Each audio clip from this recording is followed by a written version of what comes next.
we looked pretty set for it. And then Elias Caven, the winger for Hartpury tonight, he slotted a kick at the death to put a nail in our coffin. So frustrating memories of that, but finally got up the nerve to get through that bottle of champagne on New Year's Eve. So it's been sitting there and getting dust for a while, but it has gone. How did it taste? Quite bitter. Okay, let's talk about both camps then. I don't think there's anybody better equipped to talk about them. This is a huge game and it'll mean a great deal to both sides. Yeah, I mean, as someone who's been speaking to and knows players in both camps, both look forward to this fixture as the big one. They won't say it publicly, but Hartpury up their game for Exeter target Hartpury, and there's it's all friendly. There's no bad blood, but there's a lot of rivalry. It means a lot to both camps. So yeah, they'll be right up for this, especially after what happened at Topsham before Christmas. Well, of course, we'll come on to that in a minute, but let's take a look at how that rivalry unfolds in the league table. It's pretty reading for Exeter at the moment. They sit at the top of the tree. Cardiff Met are there in second at the moment. Hartpury in third with that game in hand, but of course a victory this evening would propel them close to the top of the summit. Northumbria going about their business in fourth place. Leeds Beckett with a fantastic win, a fourth in a row this evening to secure seventh place, which will mean a home draw in the playoffs. But it's pretty sorry reading for Loughborough, Cardiff and Nottingham Trent at the moment. Trent on the end of another bonus point defeat. They are there at the bottom. So let's take a look at the fixtures happening this evening. As I mentioned, the early kickoff was Trent versus Beckett. Another 40-pointer for Leeds Beckett, who are the dark horses for the whole thing, flying at the moment. And the last time we checked, Cardiff University 14-0 to the good against Loughborough. Really interesting result that, because they could swap places, and whichever team gets into the top 8 will get a home draw come those playoffs. Of course, we're here at Gilman's for Hartpury versus Exeter. Cardiff Met against Bath is another thrilling fixture. Then we travel up north on Friday for that derby, Northumbria versus Durham.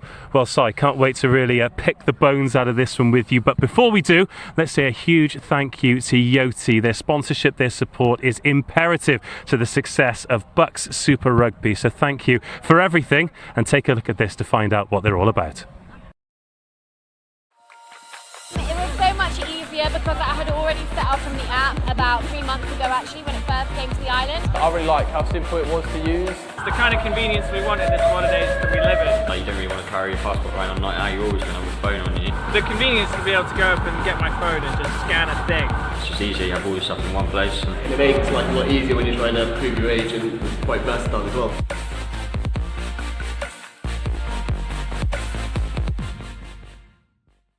Thank you once again to Yoti. Without their help, we couldn't have fantastic evenings like this of live rugby, two top sides going toe-to-toe. Now, for you, Si, you've gone from one culture to another, two fantastic rugby cultures. Are there any real differences between them both? No, and I think that's probably why they're both quite successful. They both demand high standards. They've both got a sort of history and a pedigree at BUCS level rugby, and there are differences in style of play, but they actually play similar systems and similar culture, as I say. So as I said, that Hartpury probably had the upper hand in the last few fixtures in the last couple of seasons, but then going back 3 years, Exeter were the winners at Twickenham. So if you look at the last 3 or 4 years, I think BUCS rugby has been dominated by these two teams, and it's no surprise. They've got great cultures, they've got great talent production line, great coaching, and they like to win. They're used to it. Speaking of that great coaching, we were lucky enough to catch up with Keith Fleming and Sean Lynn before kick-off. This is what they had to say. Sean, another massive game under the lights here at Gilman's, and dare I say it, a must-win. You hope when you get that win, definitely. We know what Exeter are about, and if they win, they can go 6 points clear. So, yeah, it's a game that we're looking to get something from and go from that. Before you faced them last time, there were a few people, definitely not from the Hartpury or the Exeter camp, but saying that Exeter were overwhelming favourites for the league. Your team responded in the best possible way with one of the best wins in the history of the competition. Is that something that's on your mind this evening? Oh no, Exeter are a very good side, and we might have caught them cold that day, and we know they'll come up here tonight a different beast, and we're looking forward for an exciting game. Looking at the side you've selected this evening, there are still a few faces that featured in that fantastic run that got you the championship at the end of last season, but some less experienced, less familiar names as well. Still, well, almost embarrassing strength in depth for you down here. No, it's great to especially have Alex Gibson back, the tight head. He's been coming back from injury, so it's great to have him back on board. And then you're looking at Paul Morgan. It was his first outing against Exeter away, and he had a good game. And he's gone well since. So that's the nice thing about this league, is getting the strength and depth and giving boys opportunities and letting them take it. It's been quite a long break since before Christmas, of course. Your game was cancelled last week. Do you think the boys will have benefited for that rest, or do you think it plays into Exeter's hands with their great win at Cardiff Met? Yeah, we definitely benefited from the rest. It's a very competitive league, and the boys had a lot of knocks and injuries. We could have done with the game being on last week, but you can't tell what the weather's going to be. Certainly can't, but the pitch looks in pretty good condition.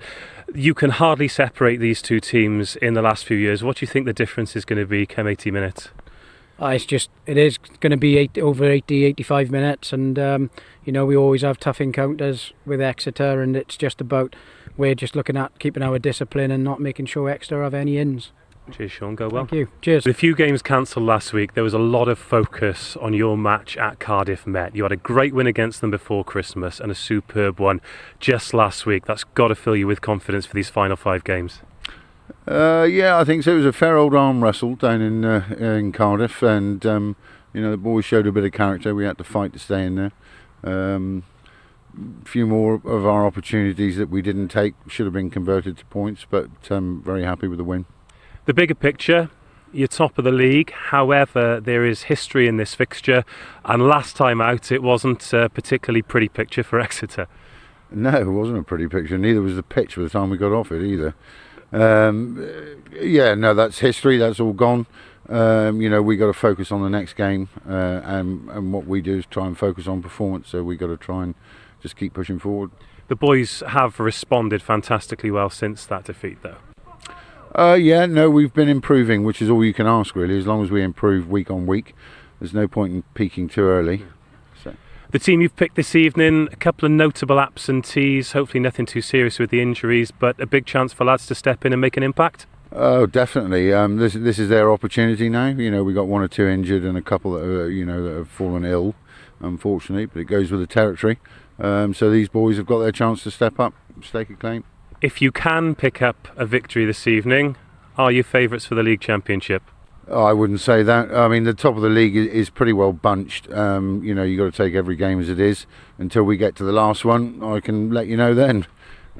Looking forward to this one this evening. Hope you are too, and go well. Yeah, no, the fixtures between us and Hartpury have always been huge, and you can guarantee it's going to be a hell of a game. So hopefully both sides will be going at it. It'll be a good game of rugby. Fingers crossed. Thank you, Keith. The last 17 fixtures between these two. Hartpury 8 wins, Exeter 8 wins, 1 draw, and just 14 points separate them. This is how the hosts line up this evening. Luke Boone, Will Biggs and Alice Gibson in the front row. Tom Everard and Angus Soughton in the engine room. Harry Short, Max Clemenson and Harry Holland make up the back row. Ben George and Paul Morgan are the halfbacks. Elias Caven and Irvin Murick are on the wings. Joe Markets and Robbie Smith in the centres. And Jack Johnson starts at full-back. Exeter 3 wins in a row since falling to defeat to 0 against Hartpury. Down at Topsham, line up with Josh Peters, Josh Gosling captains the side, and Luke Bliss in the front row. Paul Scrota and Lashi Gianni are at 4 and 5. Ollie White on the blind side, Jack Cappan open side, and Rory McMeekan comes in at number 8. Pierre Thompson and Sam Morley at 9 and 10. Matthew Blee on the left wing. Will Hollis and Kieran Kelly at 12 and 13, with Charlie Davis on the right wing, and Joe Elderkin starts at 15 for Exeter. Plenty of firepower on both benches. Liney, Seville, Nkube, Kelland, Burnett, Combs, Burrows and Forrester for the hosts. Hamilton, Folk, Johnson, Morgan, Yates, Bagwell, Basil Gete and Mboj for Exeter. Well, I mentioned how tight it is between these two. They are the dominant forces in student rugby. Si Linsell, you've got a foot in both camps. You've stepped out as a student for Exeter. You've captained the RFC in the championship for Hartpury, and as you mentioned beforehand, massive rivalry, but two brilliant cultures and brilliant sides. Yeah, I mean, I'm biased to both teams, I think, here, but I do think this is one of the biggest fixtures in university rugby in the UK, if not university sport. Two fantastic teams, great pedigree, dominated university rugby for the last few years. So I'm dead excited to sit back as a neutral and watch this, but it's going to be a thriller, especially after what happened at Topsham before Christmas. Well, here are some of Hartpury's recent results. A tight win against Northumbria seems an eternity ago before dispatching Durham, 41 points to 10. Leeds Beckett were narrowly beaten before they went on their resurgent form, and then there was that back-to-back defeat against Bath, both home and away. Of course, who could forget them putting Exeter away 2-0.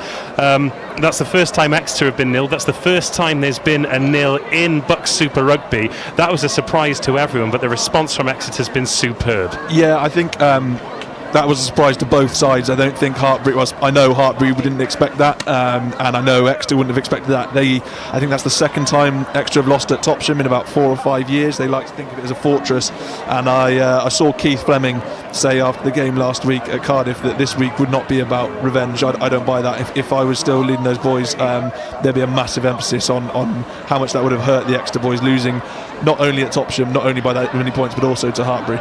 Well, that's why we've brought you in, for that kind of honesty, Si. Let's take a look at Exeter's results. They have been the picture of consistency. They've beaten Northumbria, Nottingham Trent, Leeds Beckett, all by similar scorelines. Of course, that Hartpury result, the anomaly, but they've got straight back on the horse, overcoming Trent, overcoming Cardiff Met, either side of Christmas.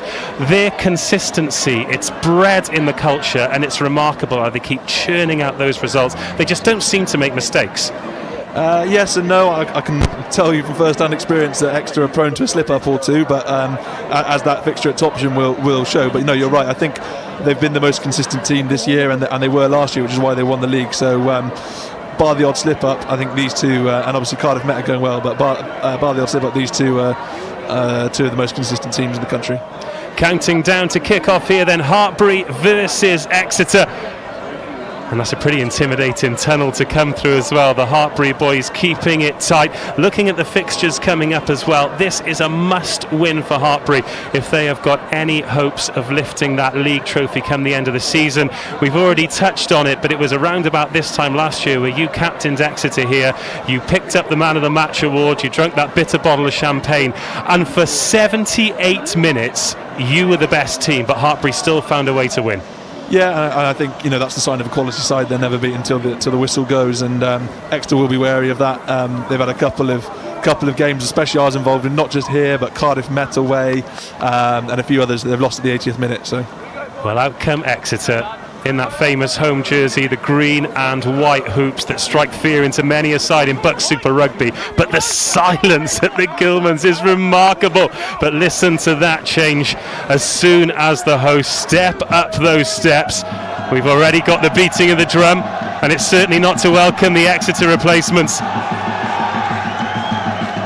Yeah, I'm really excited for this. I think there's going to be two key matchups. I think today. I think Alex Gibson at tight head for Hartpury. It's an unsung position, but he's got 2 BUCS Super Rugby medals, England students caps, and he's featured quite a lot in the championship side as well. So if Gibson can get the upper hand in the scrum, I think Exeter might miss Will Cutbill, who you had on comms last week. Everyone knows how destructive a ball carrier Josh Peters can be, but they'll miss Will Cutbill's scrummaging ability. So I think whoever gets on top in the scrum and driving line out that didn't function so well for Exeter last week could go a long way to deciding this game. Well, Exeter will get us underway. You mentioned Will Cutbill missing. Exeter also missing Jack Rouse, who's been instrumental in their success, whether playing at 6 or 8 this season. And away we go, a swing of the left boot. The winner of this match in pole position to take the league table. Still plenty of rugby to come, but we can get a pretty good idea despite how unpredictable this league can be. This will be a first touch for Ben George. Thought he might box that one. In fact, it stayed in play in the first opportunity for Exeter to counter-attack. It was a good take by Joe Elderkin. And Exeter ball in hand inside the Hartpury half.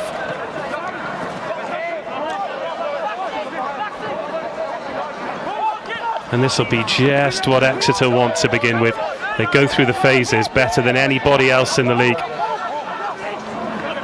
As Josh Peters putting the hands on it, and Ollie White, he's come in for Jack Rouse off the bench last week. A good early carry for the young flanker. But the ball went forward, and we're going to get a first look at that set piece that you're going to keep a keen eye on, Si. Yeah, Exeter getting into their shape nicely there. Everyone knows how Exeter play, it's not a secret. It's very similar to how Exeter Chiefs play in the Premiership, but it's one thing knowing what's coming and another thing knowing how to stop it. So they got into their shape nicely there, but slight knock on at the base by Pierre Thompson that's given us our first sight at that scrum I was talking about. Well, that's the thing, isn't it? There are some really unpredictable in this teams in this league, Cardiff University being one of them. You never know which direction it's going to go in, but with Exeter, exactly what you're going to get. And you know that from the first whistle, it's going to be a very difficult 80 minutes.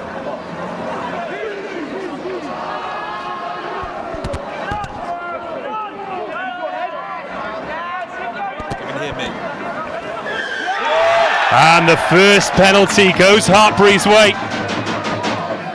Yeah, and I think the first one's key. You know, if you paint a good picture in the first scrum and get dominant, then that's in, whether consciously or subconsciously, that's in the referee's head. So 1-0 to Hartpury in that area.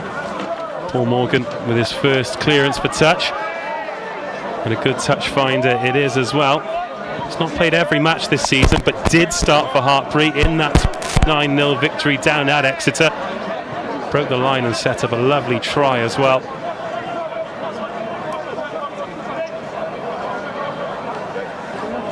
So from our first look at the scrum, we get a look at the line out, and that one not gone according to plan for the Huns.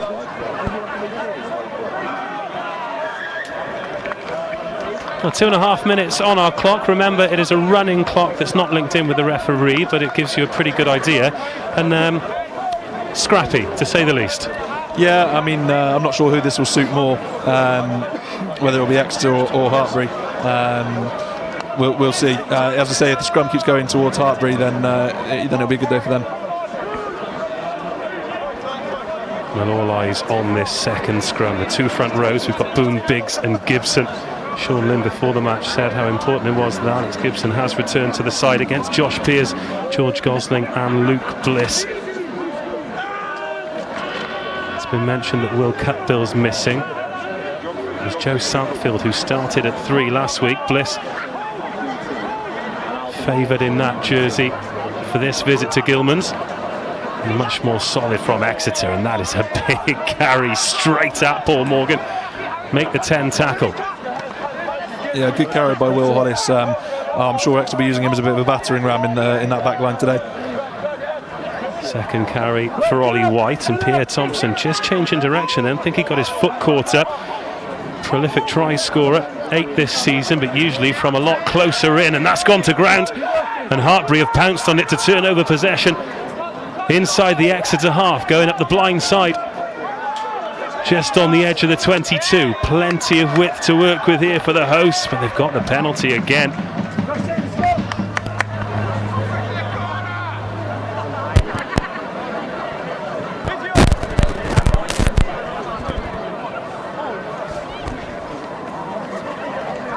Week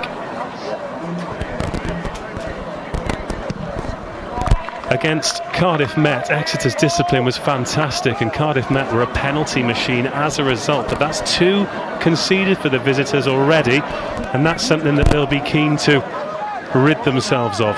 Yeah, no, definitely. I think the side that gives away the most penalties is really going to struggle. And first chance to see how Hartpury's driving line-out goes. I'm sure they'll drive off this. Well, they need to secure the ball first. It's better this time.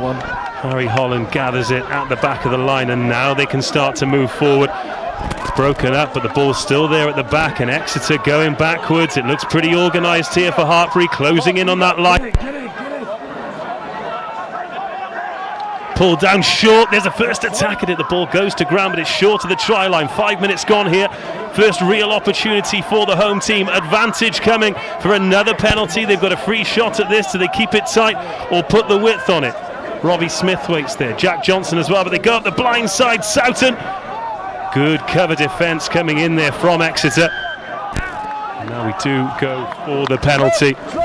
There was the thought of going quickly then. I think they'll go for the corner again. That was just a few inches short. If you look at the way Hartpury constructed that driving line out, Norses like me get a bit excited about that. Basically what you want to try and go around the back of Exeter without getting spun out, and Hartpury did that really well. They got in behind Exeter, they stayed square, and then just came up short. But if they can rebuild that, it should be successful. Well, looks like a rinse and repeat here. Will Biggs 1 from 2 in the line-outs in the opening 6 minutes. Again, they go towards the back. And again, Hartpury can set 5 metres out. Plenty of bodies in there from Exeter. Good counter drive, so Hartpury force, lovely inside ball, and that's going to be the opening score. Elias Caven runs a fabulous line. Hartpury 5, Exeter 0. Yeah, and then we see the other side of how a driving line out can be effective. Really good tail ball, that's where you want to win a line out, and it sucked in Exeter, and then by sucking in those numbers the space appeared. So good line by Elias Caven there. And of course, when you do move the ball, can often catch a team cold. Exeter are expecting the drive, they just defended one. It was smart execution there, lovely inside ball from Morgan, and he's got the opportunity now from just in front of the sticks to make it Hartpury 7, Exeter 0, which he duly converts. 7 minutes gone, Hartpury 7, Exeter 0, and just the start the home team wanted. Yeah, spot on. I mean, I don't think that would decide the game, but it's certainly good momentum for Hartpury. But as we saw last year here, this match won't be decided in the first 10 minutes.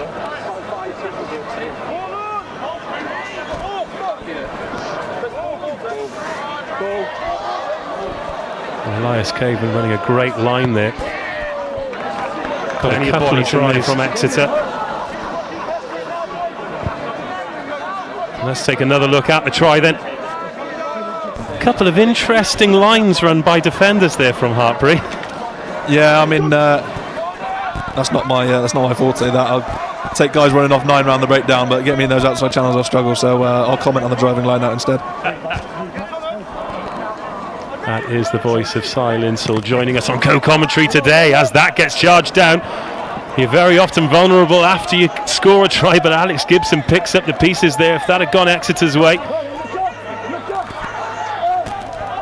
then Hartpury would have been under pressure. As it stands, Ben George will box to relieve pressure again. Thompson sniping around the fringes there. Elderkin gathers again, doesn't fancy the collision himself. Oh, monster hit there on Paul Scrota. Expect plenty of those throughout the course of the evening.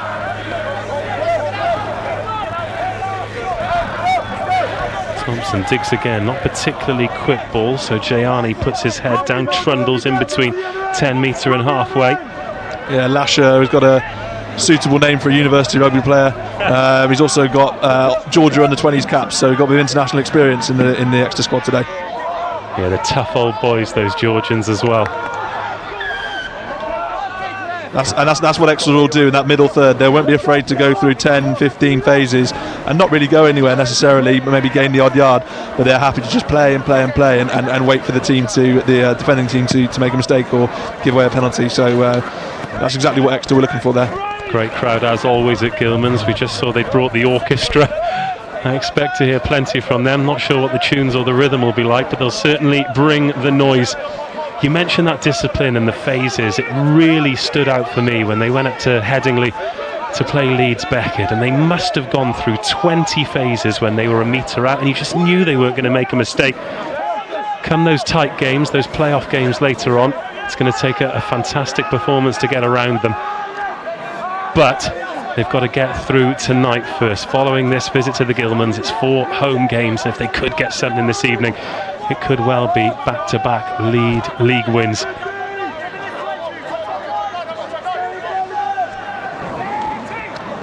Hollis again. He'll run that hard line all day. I think him and Kelly are a nice sort of combination together in the centres. Hollis is a hard runner, and Kieran Kelly's got the distributing powers of someone like Ted Landry last year. With Morley and Ted Landry, that axis worked really well. I think Kieran Kelly stepped well into that second playmaker role this year. McMeekin, as Josh Peters has a little snipe. He really does have a nose for the try line. Peters 5 tries this season, including a hat-trick. Here's Luke Bliss. Jack Capon has got men in behind him. Goes more sideways than forwards, but 6 metres short now in front of the sticks. First visit to the 22 for Exeter. And we know they can go through phases here and grind their opponents down as more big men make half a metre. They've got options either side should they decide to go there. And again, they go through the motions, and Harry Holland makes the tackle low down for Hartpury. Capon waits again. It's 3 metres now. 11.5 minutes gone as Exeter drive towards the line. There's that extra bit of force, but again, Harry Holland's there really putting in a shift to try and chop the league leaders down at source. It's slow, arduous work here, but they're making ground. They've gone 20 metres sideways to get 2 metres forward, and again it's Holland making the tackle. Keep your eye on Pierre Thompson here. Loves a snipe from short. He's staying well out of it at the moment, but as soon as there's the sniff of the try line, expect him to be there. At the blind side. Oh, just short of the line. Scrota's in there. Hartpury appealing for something, but getting no change out of the referee. Oh, they fancy it now to Exeter. There are Hartpury bodies in there desperately trying to hold Exeter up. All they have to do is dot it down, but they're short again. About a metre away from the touchline on this right-hand side. But the referee brings them back for the advantage. Mistake-free rugby from strong athletes takes some stopping. Yeah, and that's exactly what I'm talking about. It's not pretty, but Exeter, I lost count there, probably went through nearly 15, 20 phases, and not necessarily the prettiest rugby, but Exeter can do both. Their backs can open up, but when they get 5 metres out, as you'll see with the Chiefs in the Premiership, they will pick and go and wait for that penalty or that try to come. Well, George Goslin, the skipper, has a powwow with Josh Peters. And we could have something for you to get excited about here, Si, because I'm expecting this one to be caught and driven, and that is exactly what's happened. There's a failed sack there from Hartpury. And now they're in trouble here. They're a man down as it's creeping towards the line. Extra bodies go in. The centres join. The wingers join. There's nobody there on the blind side for Exeter, but they're not going to need them. They're over the line, and that's the first score. Yeah, as I said, sorry for interrupting you there, Dave, but Hartpury tried to sack the jumper there, and you're allowed to do that instantaneously, but if it's late, then obviously it's pulling down the maul, and if you fail, then you're really in trouble. And Hartpury failed the sack there. Exeter stayed strong, as soon as you fail a sack, you're in trouble, especially 5 metres from your line. A fantastic response from going 7-0 down. And it was over pretty quickly as soon as they set that drive and started to go forward, but it was all about the graft that went in before that to earn the penalty. Yeah, I mean, it's hard work, but apart from a miracles turnover there from the likes of Max Clementson or someone on the Hartpury team, I had a feeling that was going one way. Once Exeter get at 5 metres out, there's normally one outcome. Although that's something they didn't necessarily do against Cardiff Met last week, so they'll be hoping to capitalise on more of those opportunities this week. Well, they certainly had the best of the territory and the possession against Cardiff Met, but really had to work hard for that bonus point win, that 1 point win, and they're going to be all square after a pure strike by the left boot of Sam Morley. Game on here. Hartpury 7, Exeter 7. Let's take another look at them getting the ball down here. Look, everyone was involved there. We had Hollis, Charlie Davis got stuck into.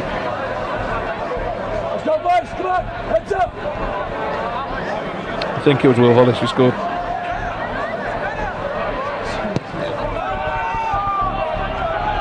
Yeah, it was, wasn't it? Will Hollis got his hands on the ball. After all that, a centre getting on a forwards try. That's out of order, that is. 15 minutes gone. BUCS Super Rugby presented by Yoti. A sliced clearance means that Exeter back under the cosh in their own half, and Will Biggs has been on target since missing with his first line out. Another nice ball at the back again, and Hartpury can come forward. That's Joe Margetts, gets it out of the back door and finds Paul Morgan, who likes a carry from 10. Tom Everard gets driven back, carry from the second rower. He was involved in the final last year, but only from the bench as Luke Boone trundles forward. This good fast ball here from Hartpury. This is what they like as Robbie Smith takes them into the 22.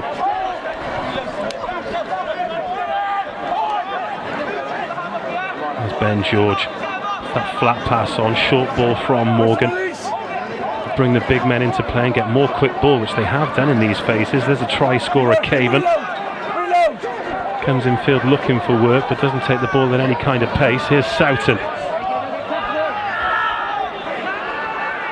Resolute defence here from Exeter.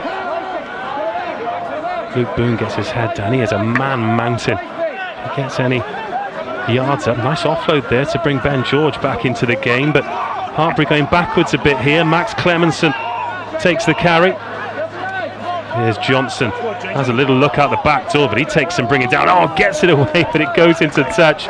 Harry Short not quite on the same wavelength, but nice attempt there from Johnson to keep the ball alive. Yeah, I mean, he lost it there, but keep an eye out for Jack Johnson. He is, he is a really destructive runner from deep at fullback, so that won't be the first time he gets on someone's outside shoulder. But also great calling so far from Angus Southern. He's won 2 tail balls, which is the best place to win it. Oh, that's been overthrown as well, and Gibson offloads to Clemenson, who goes in for the second. You cannot make a mistake at this level because it will be punished, and Hartpury have got their noses back in front. Hartpury 12, Exeter 7. Yeah, great try from Max Clemenson. He's actually sponsored by Ambrosia, the custard maker. So well done to him and his sponsors. How dare he? Hartpury 12, Exeter 7. You said at the very top of the match how important the set piece was going to be. An overthrow there. It's like pushing the bomb on yourself. Lovely awareness from Gibson to see Clemenson outside him, but unforgivable really from Exeter. Yeah, that's bread and butter stuff. Keith will not be happy about that. Keith Fleming will not be happy. But hey, we've just seen it. It can be it can go one way and then the other. So I expect Exeter to hit back now. But great awareness there from Alex Gibson. He's good distributor as well as scrummager, and then top finish from Clemenson. Morgan makes it 2 from the tee. Hartpury 14, Exeter 7. Of course, this one of 4 matches happening this evening. The same time as this, Cardiff Met entertain Bath at King Coyd. There's a match on Friday as well. Really interesting one too. We've got Durham away at Northumbria. Leeds Beckett have made it 4 wins in a row by putting 40 points on Nottingham Trent today, as we've got a lovely counter run to take Exeter back into the Hartpury half. And the last time we checked at half time, it was Cardiff University 14, Loughborough 7 in the battle for the top 8. Oh, that's a great read in the line, and now Hartpury are back on the front foot again. Robbie Smith picks it up. Yeah, great read by Irvin Murich there. Fantastic read. Kieran Kelly didn't stand a chance. Although another great read from Paul Scrota there. Oh, that's it. Here is Irv the Swerve. Become a bit of a cult hero in BUCS Super Rugby. 7 tries so far. Oh, there's a dummy there from Alex Gibson. Not sure he fooled anyone, but gets over the gain line. And Morgan hoists it into the night sky. It's a good take by Matthew Blee as well with the headband on. Not always the easiest to take out of these floodlights. It is in complete darkness for a second. Some deft hands there from Capon. Dishes it to Jay Arney, and snipe there from Thompson is a very physical ball carrying scrum half. When you see him up close, he's a lot bigger than you expect the 9 to be. Quarter of the way through this, BUCS Super Rugby presented by Yoti. Hartpury took the lead, Exeter equalised. Well, that's been ripped as well, legally, says the referee. Great jackal. All of a sudden the tempo has increased in this one. That dab isn't going to go to touch, so Charlie Davies is going to have to chase back. There's a little bit of time and relieves for touch, but a bit of a frantic few phases there. Yeah, fantastic hit by Paul Morgan. You know, he found grass, it didn't go out, it didn't go dead, and Hartpury have gained about 20 metres from that, so that's a perfect example of how to execute a kicking game. Well, that's the read from Murick.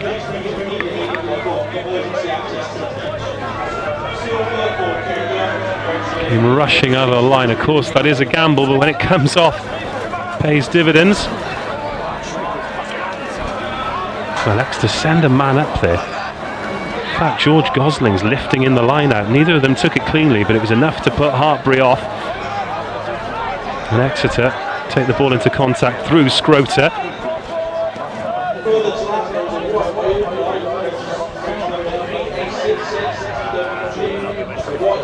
Somebody is currently getting a rollicking for parking their car illegally, which is going to be great when they have to walk out in front of this stand here. But there is Morick again, cannonballing into contact. There's a hand on that from Gosling.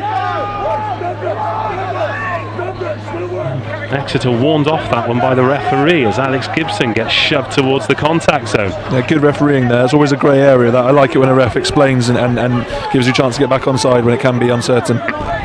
Again, deft hands from Will Biggs. Those little tips from the forwards. Going well so far for Hartpury. And under pressure, Ben George hacks it into an Exeter man. And we'll reset with a scrum.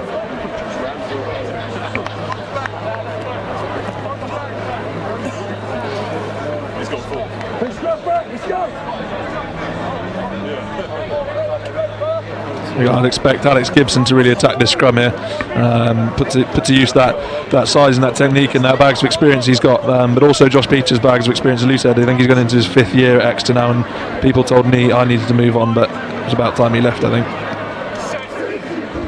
Every BSR team's got a Van Wilder. It's been on as even at the scrum thus far though.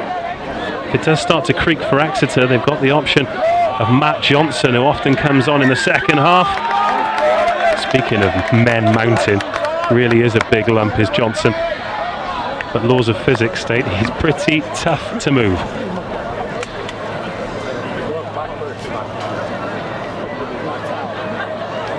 After being on as even, Hartpury's lungs stuck around for a little bit longer and they managed to win the penalty there. Paul Morgan has stolen about 5 metres on that one with his run up, and that's a lovely kick that's taken Hartpury back into the 22. If you don't get caught, it's legal, so good play there from Paul Morgan. Still, Cardiff 14, Loughborough 7. Cardiff with a brilliant win last week against Bath. Loughborough leaving it too late to get anything from Northumbria. They were 19-0 down, brought it back to 19-12. But if Cardiff can hold on there, they leap above Loughborough into 8th place in the league, which in your first season of BUCS Super Rugby presented by Yoti would be quite the achievement. Will Biggs for Hartpury. There's Max Clementson, scorer of the second try. Good territory here for Hartpury as Harry Holland puts his head down, but he's met by 2 big tacklers. Josh Peters dishing it there. Gibson waits. It's going to be Everard with the carry. Biggs and Clementson. Exeter managing to slow Hartpury down here. Hartpury have looked dangerous when the ball has been quick as Scrota tries to get his hands on that one. Morgan round the corner and there's Margits forced wide and Jack Johnson adds some weight. Exeter doing their best to hold the man up here, but he finds the floor. Full time score now. Cardiff 20, Loughborough 7. It's back-to-back wins for Cardiff University, and they go to a season high 8th place in BUCS Super Rugby and put themselves in pole position for a home draw in the playoffs. In a very, very difficult league, Cardiff University are really doing themselves proud in this opening season. Yeah, I think in your first season in BUCS Super Rugby, you're always going to struggle to to get used to the pace, the physicality, and the amount of games that you're going to have to play in BUCS Super Rugby. But no, you're right. I mean, that's a well-deserved result, and I'm sure they'll pick up some more before the end of the season. Good to see them doing well. Especially after being caught short just before Christmas, where the worst kept secret in BSR, all their front row had booked themselves on the university ski trip, so they came here to the Gilmans and got 50 points put on them. Brilliant response by Alan Wynne Davis's men, back-to-back victories, and they are in 8th place. For me, just another bit of line-out nosing here, I'm afraid. Hartpury are winning tail ball far too easily. If you're defending a line-out, they're going to win it easily. Give it to them at the front. Tail ball, some of the best ball to attack off. And Angus Southend is having an easy day, just picking off the easy tail ball. And I think Scrota and Gianni need to get up in the air more. Well, the last scrum ended in a Hartpury penalty.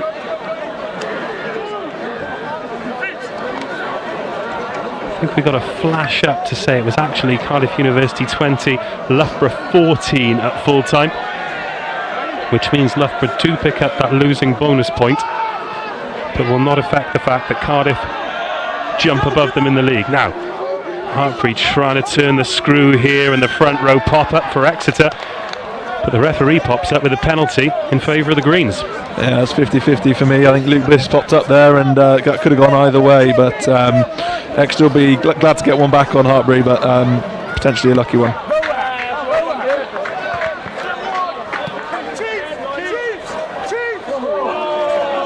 A lot of pressure coming on in that front row. There's Morley, sweet left boot finding touch.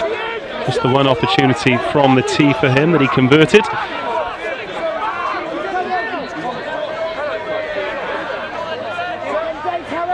And a few wear patches just starting to turn up on this pitch. It's in quite good condition. It's taken a lot of abuse these last couple of weeks though. Wind and rain and snow, so the ground staff have done a great job to keep it as playable as it is. Oh, there's a dummy and go there. Pierre Thompson fancied it. He's on 8 tries this season. There are another 2 on 8 tries. So one today would take him to the top of the tree. What a rip that is. Turning the game on its head, and Will Biggs picks up the offload.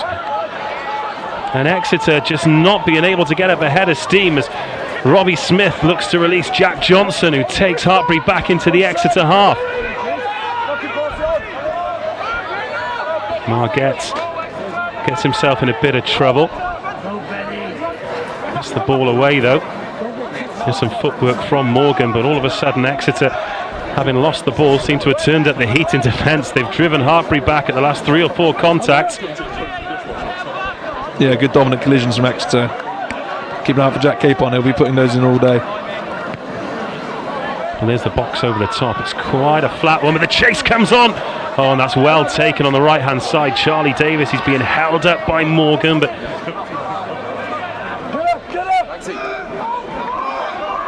that's a really horrid kick to field for Elderkin now. Spot on from Ben George, brilliant kick, and luck of the bounce meant Elderkin was okay, but that could have gone either way. very different box kick this time, high into that night sky, and chance for Johnson to counter attack, but another dominant collision. 3 Exeter men driving him back. It's lung busting work in defence, but it's working thus far as Exeter try and force a way back into this. BUCS Super Rugby presented by Yoti as we approach half an hour.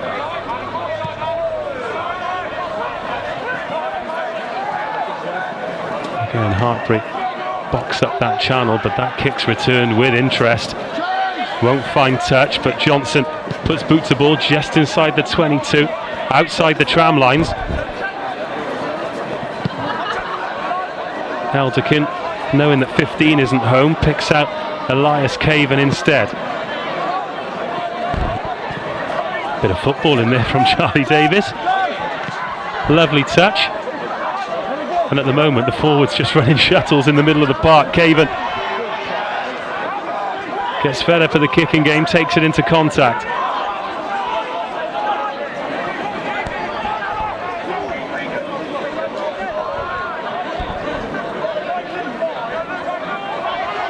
Yeah, it might seem boring, but there is some method to that madness, the kicking game, and depending on where this goes, it could be a net gain for either team. I know Exeter do a lot of work with their kicking coach Stu Allred, and Hartpury do too. Well, there's the charge down. Which way is that going to go? Oh, Hartpury have managed to recover it again, but great pressure on Ben George. It's the second time Exeter have got hands on a kick, but Hartpury have got away with it on both occasions.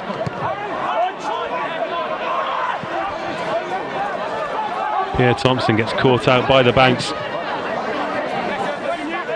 Change of tack this time and turns Murick inside out. He's under pressure now. Oh, manages to get rid of the first tackle and the second. He is such a live wire on the ball. Eventually Kieran Kelly makes the tackle.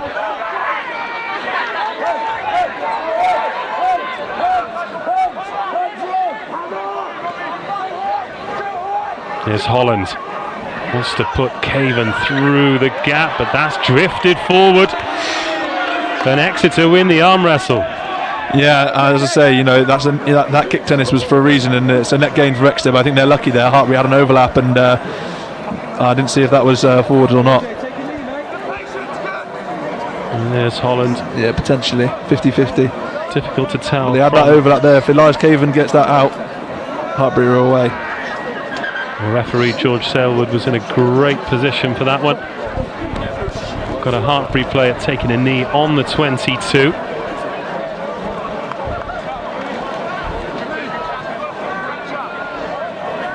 Always a great crowd here at Gilman's. Second team were playing on the artificial pitch just behind this main pitch.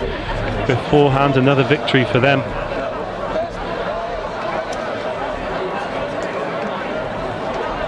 Yeah, there's a lot of rugby that gets played around here. You were saying about the state of the pitch, I think it's actually pretty good. It gets about 3 games a week on it. They've got the college ace team, they've got the men's championship team, the women's Tyrrell's premiership team, and then you've got the BUCS teams as well. So there are more pitches the other side of this stand, but this is the main one, and it sees a lot of rugby. So it's in pretty good nick, especially for this time in February. Remarkable, really. As is the production line. You mentioned the ace team there, but it seems as though, that's a foregone conclusion. What is it, 9 ace wins in 10 years now, but so many of those players then go on to play BUCS Super Rugby, even end up in the championship team as well. It's a wonderful rugby culture here at Hartpury. And they are 7 points to the good again. The scrum is stock still as Pierre Thompson waits for some action and pushes Ben George out the way. And again, the penalty goes Exeter's way. That's a couple they've got now. Yeah, this will be going straight into the corner. Exeter not going for the corner and back in that driving wall that we've seen so successful. Good kick as well. Takes them to 8 metres from the line. The same side that they got that opening score. First job for George Gosling, find your jumper. Keep your eye on those backs as well. Charlie Davis and Will Hollis joined the party last time. There it is, ball at the front. That's a great start as well. Oh, Hartpury at 1s and 2s. Exeter marching towards the whitewash, and that's the second try.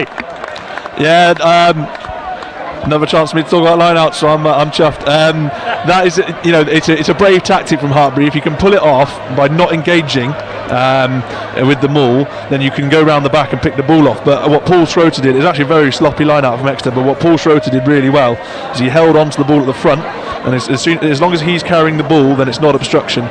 So it's a technical point around the laws there, but both teams knew what they were doing, and Exeter executed it better. Well, it was a big gamble from Hartpury that didn't pay off. The moment it started moving forward for Exeter, we knew they were in trouble. Max Clementson diving all over it. Let's take another look at it now. Yeah, see, if Paul Schroeter here passes the ball towards the back of the maul, then Max Clementson can take it off him. But the fact that Paul Schroeter still has the ball means that they are not obstructing him, and then once you're going forward, there's no stopping that. So good knowledge of the laws from Exeter there. Has Schroeter got that down, or was Luke Bliss?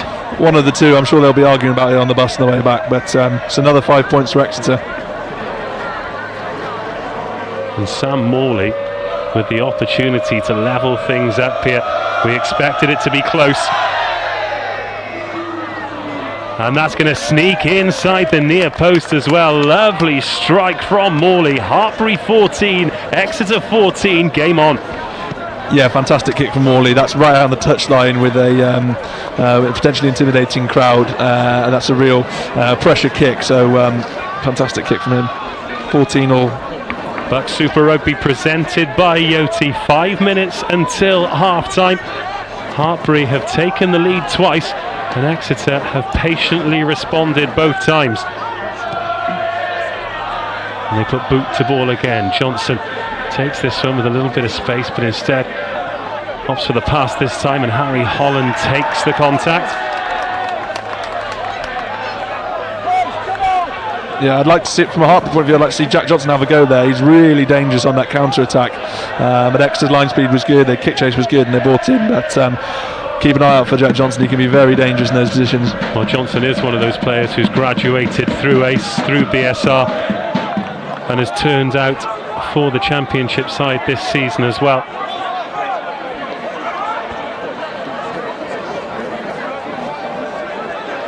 Another chance here for Exeter.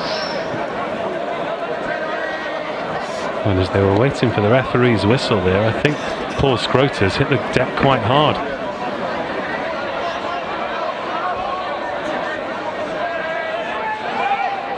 And if he is awarded it, one for the dubious tries committee. It's his third of the season. Paul Scrota, as Exeter can come up the blind side here, and Ben George called into action defensively. Thompson sends Luke Boone towards the contact zone. It flies out of the back. Is that high on Thompson? Referee happy to let play continue. Just out of shot as well. Someone's lost either a boot or a cap. Somebody's a bit of kit down anyway, as Hollis again charges, hits that gain line so hard. Oh, massive tackle on Elderkin. Bit of a hospital pass. No surprise that it was Herpin Murick who was on the other end of it, as Scrota, the try scorer, gets his head down. Great ball. Nearly through the gap there. Nice handling from Hollis. Bit more urgency about this particular Exeter attack. Now they look to put some width on it. We've got Scrota waiting on the outside. Oh, I'm not entirely sure he believed that he had the pace then. Almost put the brakes on.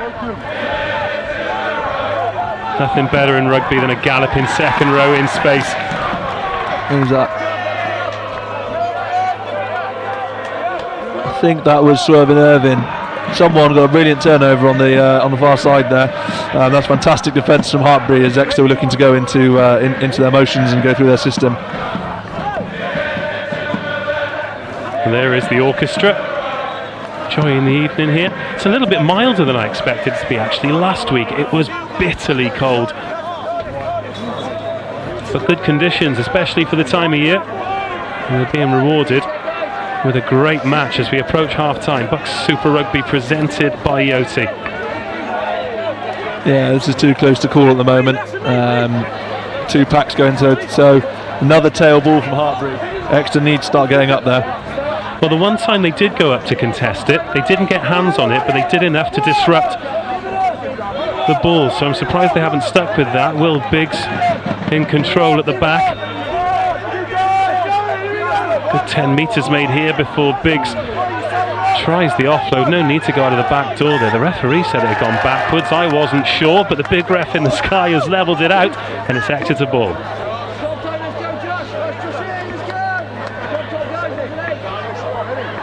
Yeah, two conflicting defence systems here. They're both going quite well. Hartpury are not afraid to go and have a jackal and look for a turnover and get the holding on penalty. But Exeter have a big philosophy of leaving the breakdown alone, having 14, 15 men on their feet and waiting for a mistake to happen. And you've seen both styles of defence, as it were, pay off in different ways. So it'll be interesting to see who gets the most mileage out of it today.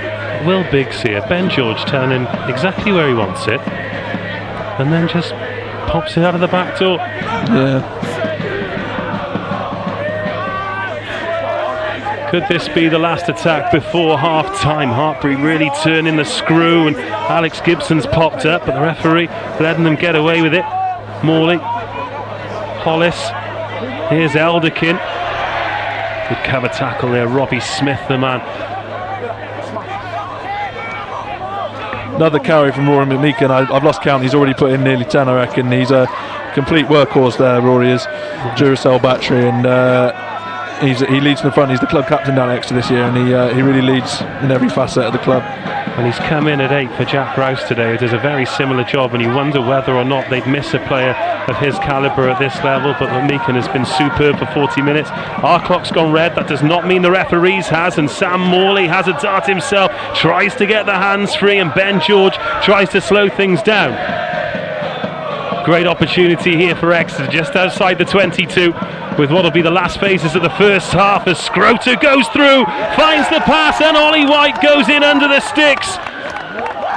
Exeter lead for the first time on the stroke of half-time. Yeah, Exeter will be well chuffed with that. Really nice bit of play, and they're not just a forward dominated pack. If you look at that, that's a lovely pass, lovely line, and then great support play from Ollie White, the fresher, who's making a good impact in this first 15. I think Max Clementson was missing there, and that's a big defensive presence for Hartpury. To make those tackles, they're 7. He was down receiving treatment, and I think Hartpury missed him there. Well, we've seen two sides of Paul Scroter on the attack in the last couple of minutes. He was in space on the wing and ran out of steam, but their great vision. A little dart to get through the gap, and Ollie White was on the shoulder to dot down under the sticks, and Sam Morley adds the extras. Referee blows his whistle for half time as well. Exeter lead for the first time 21-14,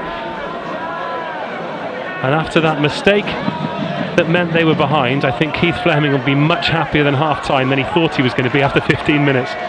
Yeah, I mean, if you look at that one try that Hartpury got, it was a bit of a gift from Exeter. Well finished, completely well finished by Hartpury, but Exeter will be gutted with that overthrow from George Goslin. But it's a fascinating game, and it's too close to call. Certainly is. Hartpury 14, Exeter 21 is the half-time score. 5 tries in total, all of them converted. Let's take a look at those 5 tries and some of the highlights from a fascinating first half. It was Hartpury who got out of the gates the quicker of the two. Si, you were particularly excited by this one. This is the kind of rugby that really gets your juices flowing. Yes, well, I used to be ghosting through here like Eli when I was about in under 10s, maybe playing at 15, but I'm more accustomed to driving 9-outs and pick and goes these days. But before that, it was the drive for Hartpury that fooled Exeter into a false sense of security, but this was their response once again. They've been famous for this, not just this season, but in seasons gone by. It's mistake-free rugby, and when you get that many big, powerful athletes moving in the same direction, it's pretty tough to stop. Although, Will Hollis sneaking in and grabbing a forwards try, I'm still not happy about it.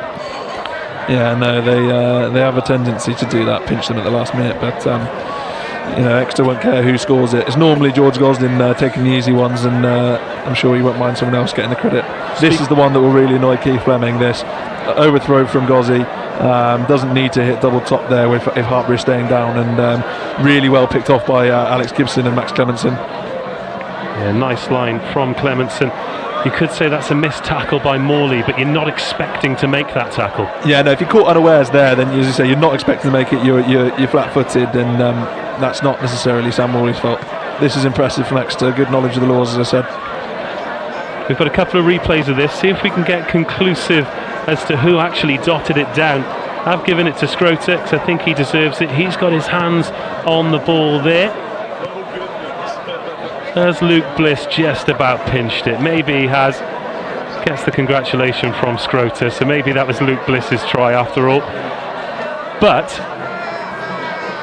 Scroter has had a key hand in 2 of the tries. I mean, this one here, as you said, how aware do you think he'll be? Will he have got a shout there, or does he just take a look around and keep hold of it? Yeah, no, if you see Lasha Jayani there, he's pointing he's talking to the ref, and he's pointing at Paul Scroter, telling the ref that Paul's still got the ball. So he'll be helped out. And also, if you look at Paul Scroter there, he looked over his shoulder to check if they were engaging or not. So it's a bit down to Paul and a little bit down to his support from Lasha. So good teamwork for that try. Paul's someone who's really impressed me coming through last year. Look at this. He's a good ball carrier. He's a good tackler, and he can distribute as well. He's sort of flown through the freshers, through the second 15, and by the end of last season was really cementing his place in the first 15. So it's good to see him coming through. Well, he sent a couple of Hartpury lads for dinner with that dummy. He's gone straight through the gap. Great singing voice as well. Really? Yeah, best singing voice in the club. Perhaps we'll get him after the game to give us a rendition of something. But Ollie White gets the score. Morley with all 3 conversions, and it is advantage Exeter. They lead here at Gilman's 21-14. They were involved in a hamdinger last week as well. They beat Cardiff Met for the second time in succession, 27-26. Let's take a look at some of the highlights from last week's match.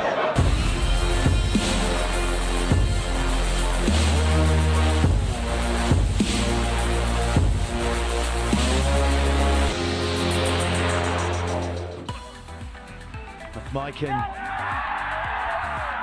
before Luke Northmore, the man we've mentioned a couple of times, the man who set up the first try, picks off a floating pass in the midfield. But they're remaining composed. They squared across a bit more, and there is the try finally. What pressure Exeter are under. It goes right. A dummy over the top, one bounce, collected by the winger, an offload, and Tom Benjamin gets across the line. For that sweet, sweet try that's going to take them into the lead, surely. Move back! It's over the line, no. That's held up, that's held up.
If that doesn't make tries of the week, I don't know which sort of try would. It was so much easier because I had already set up on the app about 3 months ago actually when it first came to the island. I really like how simple it was to use. It's the kind of convenience we want in this modern age that we live in. Like, you don't really want to carry your passport around on night out, you're always going to have a phone on you. The convenience to be able to go up and get my phone and just scan a thing. It's just easy, you have all your stuff in one place. And it makes life a lot easier when you're trying to prove your age and it's quite versatile as well.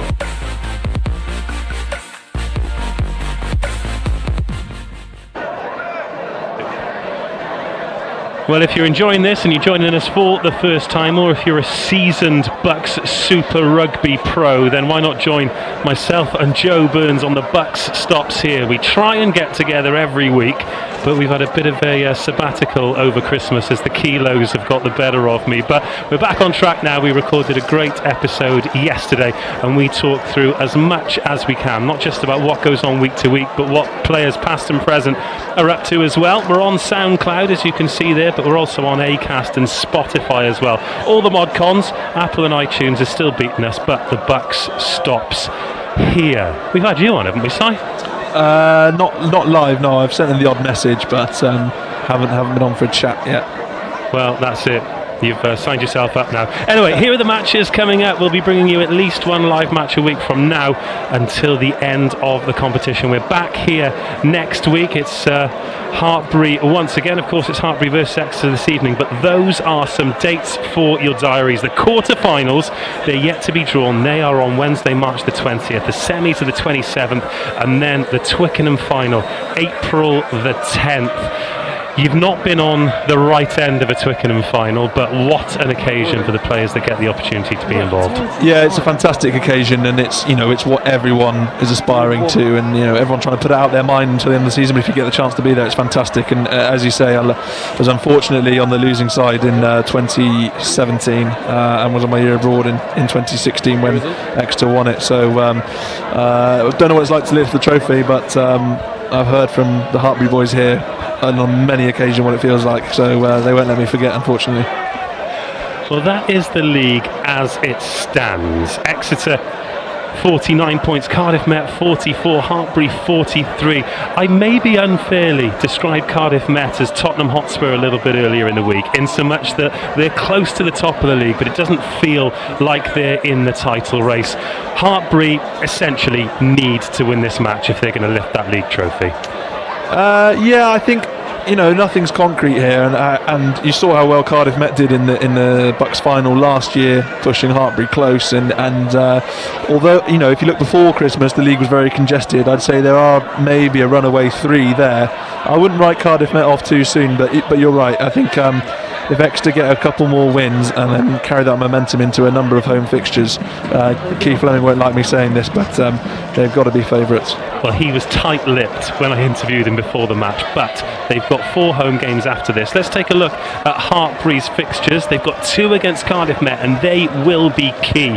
They travel up to Loughborough, who, despite not being in particularly good form, you cannot write off, especially as some of their National 1 players start to creep into that BUCS Super Rugby side.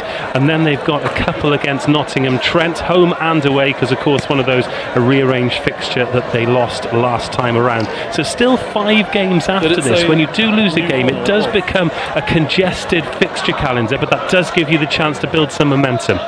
Yeah, and I think the snow we had, hopefully there's not much more, because it can be a nightmare, especially as you start having to go into holiday time and potentially exam time, because you've got to remember these guys are full-time students as well, so that snow can be a nightmare. And I know Hartpury weren't too happy about having to postpone it. No one's fault, just the weather, but you're right, that's a congested end of season there for Hartpury. Sometimes those rugby gods smile on you, sometimes they frown. This is what Exeter have. They're already at the top of the league, and no matter what happens this evening, they will leave Gilman's still in pole position.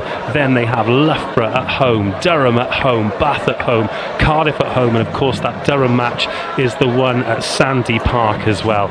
You couldn't ask for 4 fixtures like that, having to defend a lead at the top of the table. I mean, the fact that they're home, you're right, but Cardiff are new boys to the league, so no disrespect in saying this to them, but Loughborough, Durham and Bath traditionally are some of Exeter's biggest rivals. Not playing Bath at Sandy Park this year, but Bath is a big rival. Loughborough traditionally massive rivalry. Everyone down in Exeter has it in for Loughborough, and we right up for that. And Durham, another big rivalry. So yes, they're at home, but they're 3 or 4 potentially really big games. That and Exeter, as I said, from first-hand experience, we know the odd banana skin. So I wouldn't say it's over yet. Well, the team's back out. The hosts in your picture now need a massive 40 minutes. They were behind for the majority of this fixture last year, as the man next to me, Silence, knows oh so well, but they are never ever out of a match at this level. They'll be attacking the try line to your left in the second half. There's the outside half, Paul Morgan, drafted in for this one. Not had a lot of opportunity in open play where he really thrives. Oh wait, just waiting for that ball, so. Fascinating 40 minutes to come. BUCS Super Rugby presented by Yoti. Referee George Salewood puts his whistle to his lips. We're back underway. Gone pretty deep from the restart as well. Hold 6. And that's returned with interest. Cheers. That's a fantastic kick from Pierre Thompson. He's another person who sort of come through the second 15 last year and cemented his place as the starting line for the first this year. So, and that's the reason why he's got a great kicking game. I'll find out. They've also got the experience of someone like Aaron Bagwell on the bench. Who's been playing first 15 since he was a fresher. So embarrassment of riches at 9 for Exeter, and they've got Sam Maunder on England 20s duty at the moment. So take your pick, and then Ed Houchin as well, played all last year. So 9's one position Exeter have got plenty of. It's almost not fair, isn't it? Because you've got so many quality players that might not be getting the rugby week in, week out that they would be at another university. Yeah, exactly. Forwards. Another tail ball there by Angus Southern. Here's the chase that's taken well by Charlie Davis, and he's got a bit of space to run into here. Carried so much momentum. There are hands on that from Hartpury, but it's come back, and Thompson can put McMeekin into the line of fire, and he did get shot low as well. It's a loose pass from Scrota. Not quite the highlights reel stuff that we saw from him at the end of the first half. Some massive collisions, and I think Southern is knock there for Southern, I think. Yeah, he stayed down. I think the referee's going to have to bring play to a stop shortly, especially if Exeter do decide to go left. Southern's rolled over onto his back. He's struggling. Yeah, not sure if that was a head knock or a shoulder. Either way, he looks in some real discomfort. Yeah, you don't like to see that. You don't like to see it looked like head or neck or something serious. So ref stop play, which is the right thing to do, and it's potentially quite an issue here for Hartpury. Angus is their go-to line-out winner, as I said. He's their line-out caller, so their set piece has been going really well recently. But that could be a potential issue there. And they're missing the likes of Bob Fuller, as you've just seen there on the sideline. So potentially an issue in the engine room here. Oh wow, he's just got his head in totally the wrong position. He has worn a solar plexus to the top of the head there. Have a look. Well, Ben Kellen's come on, and Be around here. he brings some experience as well. So he's a sort of good replacement for Angus Southern. So not too much of an issue for Hartpury. Okay, yeah, fine. Probably the same thing. I think Academy experience. So make sure he stays straight. And we can look For Ben Kelland. Spent a bit of time abroad as well. Yeah. But as you say, Southern very important to that Hartpury line-out. With you being captain for the championship team, I'm assuming that you are the line-out general as well. Is there a bit of a crossover between the BUCS line-out and the championship line-out? So you and Angus know each other well from those kinds of things. Yeah, I mean, we use the same calling system because the championship team's depth comes from the BUCS boys, and it's not unusual for those boys to double up and play Wednesday, Saturday, so it makes sense to have the same calling system. So I mean, I can see what's going on for both teams. I remember the line-out calls for Exeter as well, so it's interesting, it's fascinating for me to see the two go for each other. But Exeter have a similar system. They use exactly the same calls and structures as the Chiefs for similar purposes, so if anyone has to jump up and play A-League or Prem Cup or hopefully get signed by the Chiefs, then it's easy to integrate. So I think it's a smart move from both clubs to make that integration between the BUCS team and the next level up all that easier. Poker faces on the Exeter coaches there. You're not going to get a read from those two, are you? No, Keith's a big softie though, to be fair. That's on record forever now. You're a much braver man than me saying that, that's for sure. But he's a very different character to a lot of the coaches in this league. But what I do get the impression is that the boys absolutely love playing for him. Yeah, he plays his cards very close to his chest, Keith, and unless you know him well, then he could be a grumpy old sod. But no, he creates a good culture, and he's been down there for years, and he knows, he's had family go through the university, and his heart and soul are in the club. So he doesn't make it. He's not lost on the boys how important the club is to himself, to the university, and to the alumni like myself who can't really let go. I think that's one of the things about university rugby or any sport that you play for university. I don't think you ever feel the way about any other club than you do for your uni team. Yeah, I'd agree with that. Trying to keep my neutral hat on here, but no, I would agree that I think university rugby potentially still has some of that romance that the professional game might have lost. With it inevitably being a job and things like that. Things like loyalty and pride. It might have gone out slightly, not necessarily all the way, but gone out a bit of the professional game. And I think when you're just playing for love, playing for the love of the game, playing for your mates, it's a bit sloppy. But I think it's got that romance that, as you're right, you'll never really let go. And if Exeter are playing a BUCS final in 20 years' time, I'll be there. You say soppy should I say, but myself and Joe are both well into our 30s and do a podcast on university rugby, so I think you're preaching to the choir here. There is something very different about BUCS Super Rugby, and I suppose it marries the two, doesn't it, because there is that loyalty, however there's the quality as well. Yeah, and that's something that's, I think University Rugby's always had that quality, but with the introduction of BUCS Super Rugby, and with most university teams being affiliated to a Premiership or a Championship team, has really driven that quality through the roof. And in the first couple of years of BUCS Super Rugby, you might have seen sort of Exeter, Hartpury, Loughborough sort of runaway horses, and yes, at the top of the league, but you're getting upsets these days that you weren't getting a few years ago. And I think that means the quality of the league overall has really increased, and the numbers of people you're seeing going into the professional game have grown and grown. Well, that's the thing, isn't it? It's a genuine option now. If you perhaps don't get picked up by an academy the first time round, if you're going to be a late developer, or if you just want to make that educational choice, there is factual evidence that playing university rugby can not be a barrier, but in fact an asset in terms of getting a professional contract. Yeah, I think also rugby isn't football. You can't earn 200 grand a week and retire at 35 and live your life. You're inevitably going to have to retire at some point, and you might not make it at the top level. So to have something like a degree or a trade to fall back on, I think is key. And as you say, the number of players that have come through BUCS and not just played at Premiership but played international level. You look at Seb Negri, who's here, who I unfortunately lost to at Twickenham a couple of years ago, and Sam Skinner, who down at Exeter, he's played for Scotland, Negri for Italy. You've got Alex Dombrandt playing well for Harlequins, Tom Lauday's going well for the Chiefs, and I could reel off more and more names, and it's impressive. I thought Dombrandt might get the call up for the Six Nations, I really did. Yeah, well, the back row, if you're going to pick a position of competition, the back row is certainly one of them for England, I think so. Yes. Well, Sam Skinner's going great guns. Did he pick up a knock this weekend, actually? Yeah, he sprained his ankle, I think, so he's back down an Exeter getting treatment, so I don't know how serious it is. That's the thing, isn't it? If you're playing for Scotland but your club team is Exeter, that is so far to travel in between games.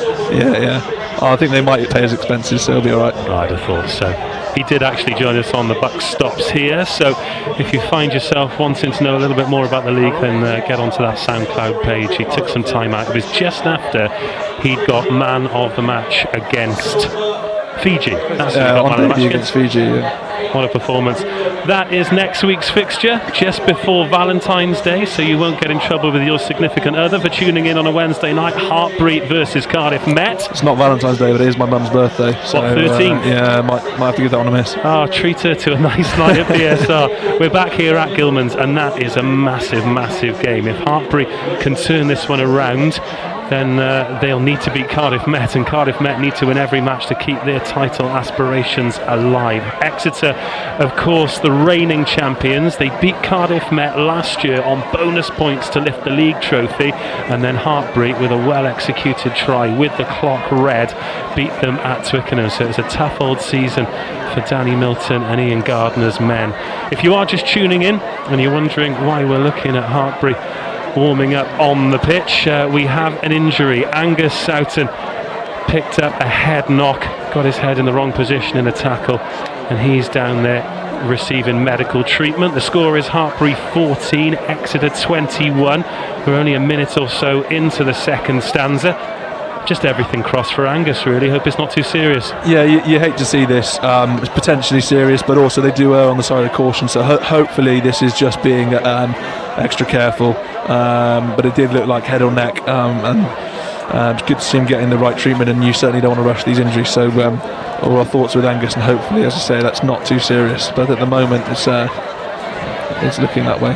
Well, if you are just joining us, we've had 5 tries in this match already. Let's take a look at the action from the first half. Hartpury, as you can see from the scoreboard there, opened the scoring. It was a lovely move. Take a look at this inside line here. Elias Caven taking that one from Morgan. That was just after Hartpury had an attempt at the try line from a catch and drive from the line-up. But you can't keep a good dog down, and Exeter struck straight back. Charlie Davis and Will Hollis adding the weight to some big backs to a forwards pack, marching towards the line, and Hollis dotted down. Morley added the extras, and we were locked at 7 apiece. This is that try from another angle. You can see that it was after about 15 minutes. Early celebrations on that. I like it when the people who aren't involved get the arms up just to try and make the refs mind up yeah, for good him. from that from Luke Bliss. He's a social sec down in Exeter, so he's used to cheering teams on in various capacities. So yeah, good to see him get his arms up. And then George Gosling, usually a metronome with his darts, threw a stray one, and Alex Gibson put Max Clementson in. to give Hartpury the lead, and that was the last time they led in the match. Here's Paul Scrota. Hartpury know how difficult it is to defend against Exeter, so they just didn't bother, but Scrota was aware. Taking Clementson for a ride there. Yeah, he was wild, wasn't he? Like a coyote on a lion, trying to get something. And we've credited that one to Luke Bliss, but maybe him and Scrota can arm wrestle for it later. I've toed and froed on it. But Clementson just trying to drag it down. To be fair, if he had done it, was a penalty try anyway. So to be fair, I think that in timepiece tonight they'll both be claiming that to anyone who listens. So I'm not sure that's important. Again, the extras were added, so it was 14 all, and Scrota, no doubts this time. Look at this little drop through two defenders, spotted a bit of a mismatch there. There was a flat-footed front rower, and Ollie White dotted down under the sticks. He was on the bench last week, so good for him to get a start. And for a fresher, even though as a fresher you're 18 years of age and there are people in the professional ranks at 18, there's always something about a fresher in a university side making waves. Yeah, definitely. I mean, down in Exeter they have a freshers first 15 policy, so the vast majority of the freshers will play in the third 15, but that is labelled the freshers first 15. But if you're exceptionally talented or there's a need for you, then it's certainly not impossible to play in the first 15. And Ollie White is impressing as a fresher out here. As I say, Aaron Bagwell's now in his final year, but in his first year he came in all skin and bones, but he stood up to the challenge really well. And same on the Hartpury side, there's less of a strict policy. You know, if you're good enough, and you're a fresher, that's not going to stand in your way. So you're right, there is something about freshers doing well that it's good to see. It's good to see sort of, you know, there's some 24, 25-year-old blokes out there, and if you're coming in at 18 out of school, it can be daunting. In Josh Peters' case, it's probably about 29, I think. There's a few old boys, especially as we drift up to Yorkshire. I think there's a few lads in the Leeds Beckett side that are about my age, but they're going great guns. 4 wins in a row, finally hitting their straps. And as we come to the playoffs, I wouldn't fancy playing them. I've actually been updated on the playoff format, and it's only the top 8 in the league who are going to be able to compete for that Twickenham trophy. So that win for Cardiff, even more important, it puts them into 8th place. And as it stands, Loughborough and Trent are not going to be in the quarterfinals of the BUCS Championship, which is massive, especially for Loughborough. Yeah, I mean, Loughborough's a big name. I mean, you know, no disrespect to Trent, they are new boys to the league in terms of last year. Loughborough's a massive name in University Rugby, so you know, it's not over yet. They could well qualify, but to see them not in the top 8 would be a surprise to me if you told me that at the beginning of the season. But on that being the top 8 only qualifying, I think it's a tough one, because before BUCS Super Rugby was created, technically about 14-16 teams had a shot at Twickenham, and you didn't want to take that away with the introduction of BUCS Super Rugby, but also the amount of games the boys are playing now, and as I say, full-time degrees, and the workload that's going on them and their bodies. I think if you take out that extra round of playoffs, it's probably only good for, you know, it's probably the practical thing to do for academic and for fitness reasons, I think. And ultimately, it's not like you know, Newport County in the FA Cup yesterday. They beat Middlesbrough and then they've got a glory tie against Manchester City. If you are, I don't know, Nottingham University or Bristol or somebody who's in the Premier Leagues down below BUCS Super Rugby, it's not exactly a glamour tie against Exeter. You're just going to ship 60-70 points and it's going to be a miserable afternoon. Yeah, and I think we saw that last year with Loughborough when they played, I think, or maybe 2 years ago when Loughborough played Cardiff University. Similar thing happened. Really good to see Angus Alvin, you know, coming off the pitch with the physio support. Hopefully it's nothing serious. Wish him the best. Well, as soon as we do receive any news on Angus, we will bring it to you. But he's strapped up. As you say, it's mostly precautionary. So, fingers crossed for him. It was a pretty big collision. Yeah, they've got a fantastic medical team here. So hopefully, well, I know he's in good hands. We've got Dr. James and Rich Mack, the head of physio there, so he's in good hands. So hopefully it's nothing too serious. The problem is they're all big lumps these days. It takes 6 people to get them off. But it's been lovely to chat. But it's time to get back down to the action now. Still Hartpury 14, Exeter 21. Crouch. 2.5 minutes into the second half, just still lots of rugby to be played. Pierre Thompson is going to have to put in at the scrum here. Stoppage like that can affect the team. It'll be really interesting to see who's lost the momentum here. Well, I think Exeter will be happy to have the ball in hand, and Irvin Murick comes out of the line again. Massive hole. Oh, they filled it now. Well, Robbie Smith skirts from right to left for Hartpury to get back into the defensive line. Change of direction there from Morley. Sends Johnson backwards. That's a fantastic kick. Inch perfect, and Johnson does well in the end. He's done very well. Under immense pressure. That was an inch perfect kick from Morley. Nike.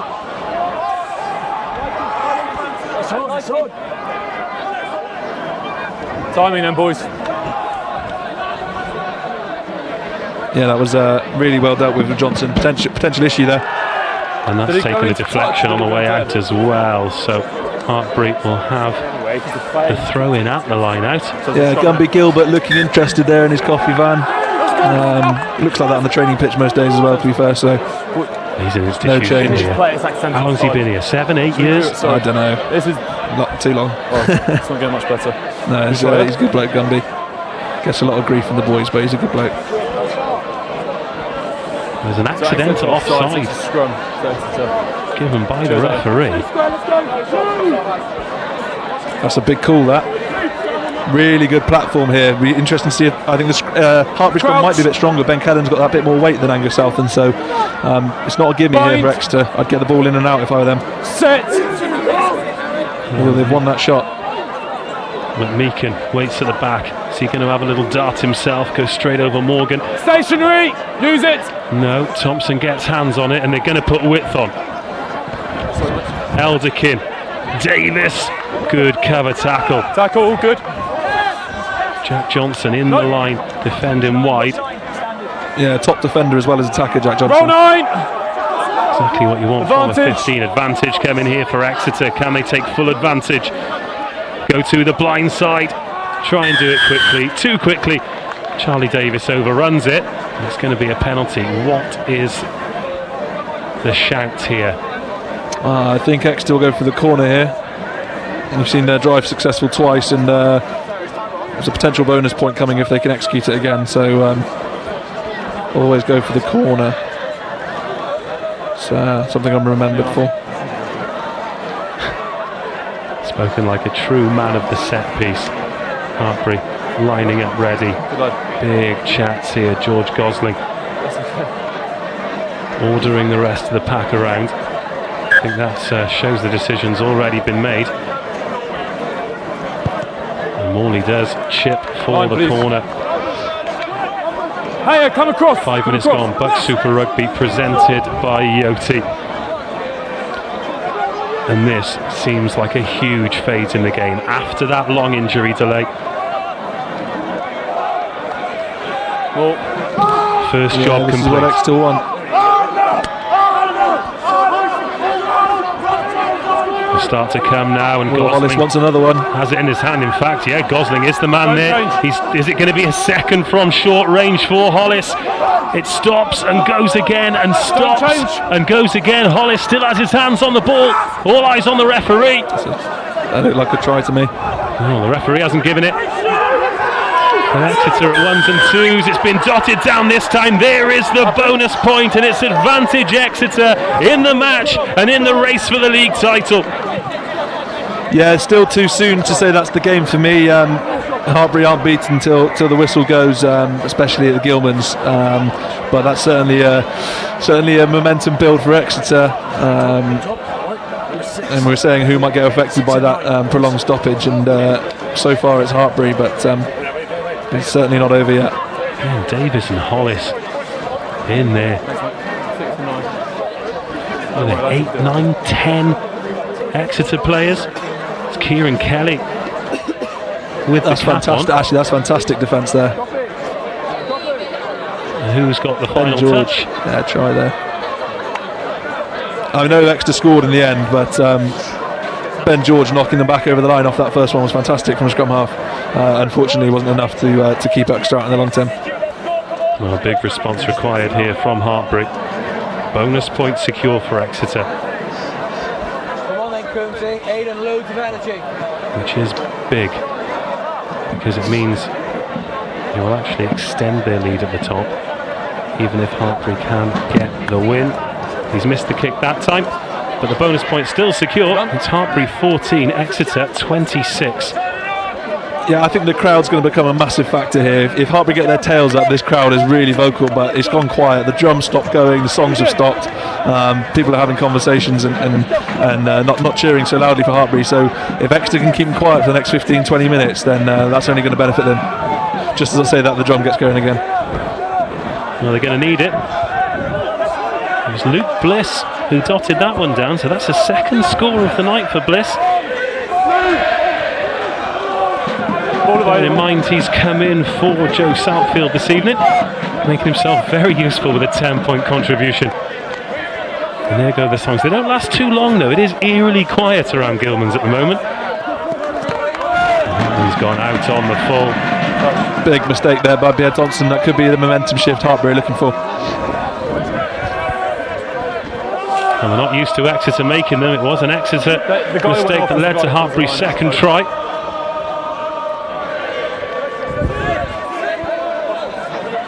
Well, Hartpury in no hurry to get themselves to this line out. It's bang on the 22. There's Luke Boone, he was on the bench for that Twickenham final last year, came on in the second half. And there, as you said, Exeter throw a man up at the back, and they managed to pinch that one. Yeah, really good read. I think that's Paul Scroter again, or is it Lashajani? I think it's Paul. If you get up, you're never going to turn the ball over if you don't get up, so get up and bank on it, and a really good hand in there. As I said, I think it was Paul Schroeter. Ben Kelland with the attempt at the charge down there. He's wearing number 19. He's the one who's come on for Angus Southen. Changes, number 2 from Exeter, please. Use the line, please. Yeah, it was Paul Schroeter. Okay. Aiden Burnett has come on for Hartpury as well. As has Jack Combs wearing number 22. Thank you. So Hartpury ringing the changes with half an hour to go. Exeter sticking with what's done them well so far. Gosling has the ball at the back, and this is solid stuff. They'll be looking for a penalty here. Hartpury need to stay disciplined. Exeter aren't going to drive them 60 metres, so just stay honest and don't give away the penalty. No.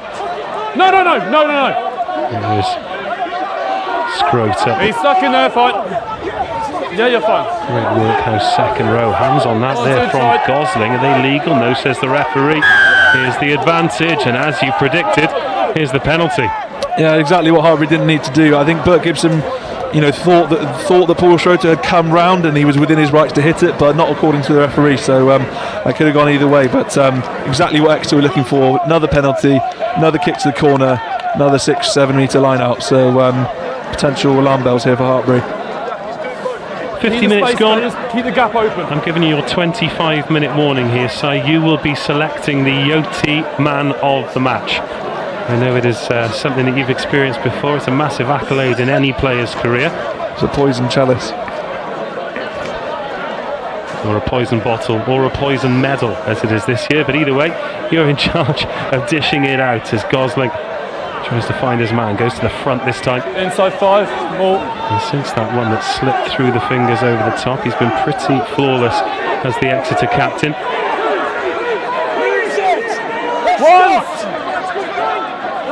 Exeter slip round. Say more. That's really well dealt with by Exeter. Watch Pierre Thompson with his hands on this. He's going to try and nick a forward stride. They're over the line again. It's unstoppable from the green machine. Yeah, that got me excited again for the way Exeter very nearly messed that up. But they basically at the back of them all, you don't want to spin out too early and be hit. So they straightened themselves up really well. The ref said use it once, but you've got until he says the second time, and Exeter have done well there. But as I say, still Hartpury have got a lot of firepower, a lot of potential, and big buy-in here from the back line. Salem Bowes joining in with his questionable haircut. There's a few of those in the league. In fact, I'm not sure about Pierre Thompson's, but it is a 9th score of the season for him. He goes into the lead in terms of tries scored. I expect to see some big characters in the Hartpury step up now. You know, Alex Gibson has said bags of experience. He'll lead from the front. Want to see Benny George and is Paul Morgan still on at the 10? To see those two pulling strings.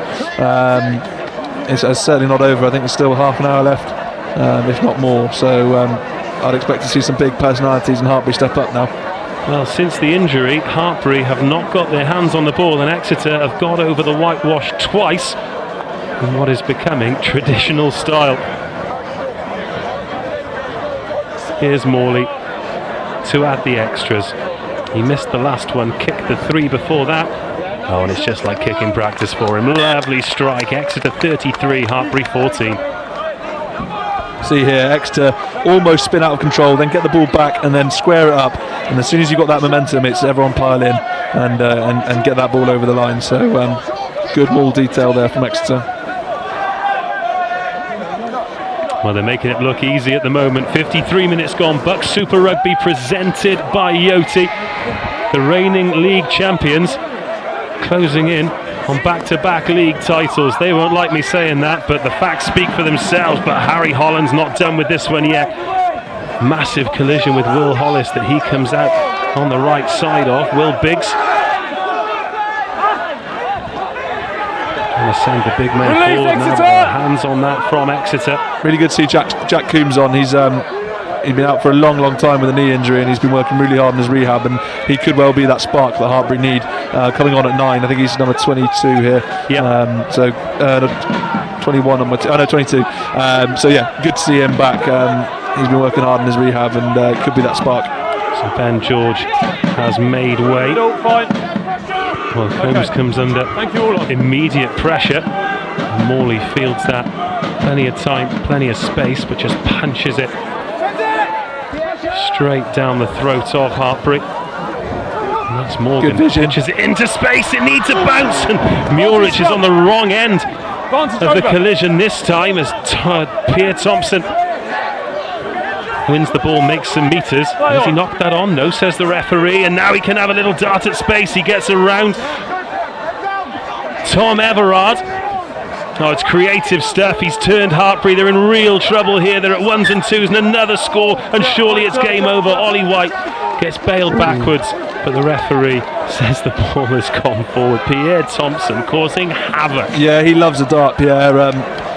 Sometimes frustrating when you're ready to carry off 9 and he scoots, but you know, if you don't shoot, you don't score, and for every time he gets caught by someone around the fringe, he goes through almost as often. So it's a deadly threat. This was almost a perfect kick. Really good vision from Paul Morgan, but didn't quite sit up for Irvin, and a good tackle by Joe Elderkin. Well, Hartpury need to roll the dice, and that's exactly what Paul Morgan did there. 55 minutes gone. Hartpury up against it. Uncharacteristically, they've dropped points at home this year. They've been defeated by Bath. They were defeated by Leeds Beckett earlier in the season as well. Yeah, Bath a bit of a bogey team for both these sides. Hartpury losing home and away, and Exeter losing away at Bath for the first time in years. So Bath are ruffling some feathers at the moment, but a bit inconsistent potentially. Strange old team, Bath. This is so difficult to get a read on. Durham are the same. As you say, 1 week they'll turn up and they'll beat Exeter, and then they'll lose to Cardiff. Although, by the results they're putting together now, that is nothing to be ashamed of. Back-to-back wins for the first time in BUCS Super Rugby history for the new boys from the Welsh capital. And they are closing in on a place in the playoffs.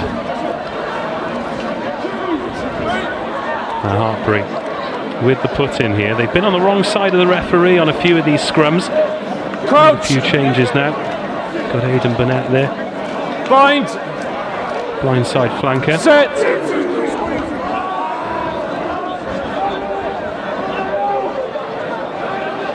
Holland picks, goes, offloads as well.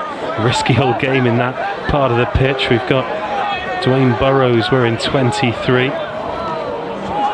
Oh, this is risky stuff here from Hartpury. Exeter don't really commit anybody after Jack Capon makes the tackle. Yeah, Exeter won't commit anyone here. They'll just go on, you exit then, Hartpury. They'll keep 15 men on their feet and look for a mistake like that. Oh, goodness me. Hartpury living on the edge here. They're going to be driven back over their line, and Exeter just committing bodies all over the place. Big moment, that.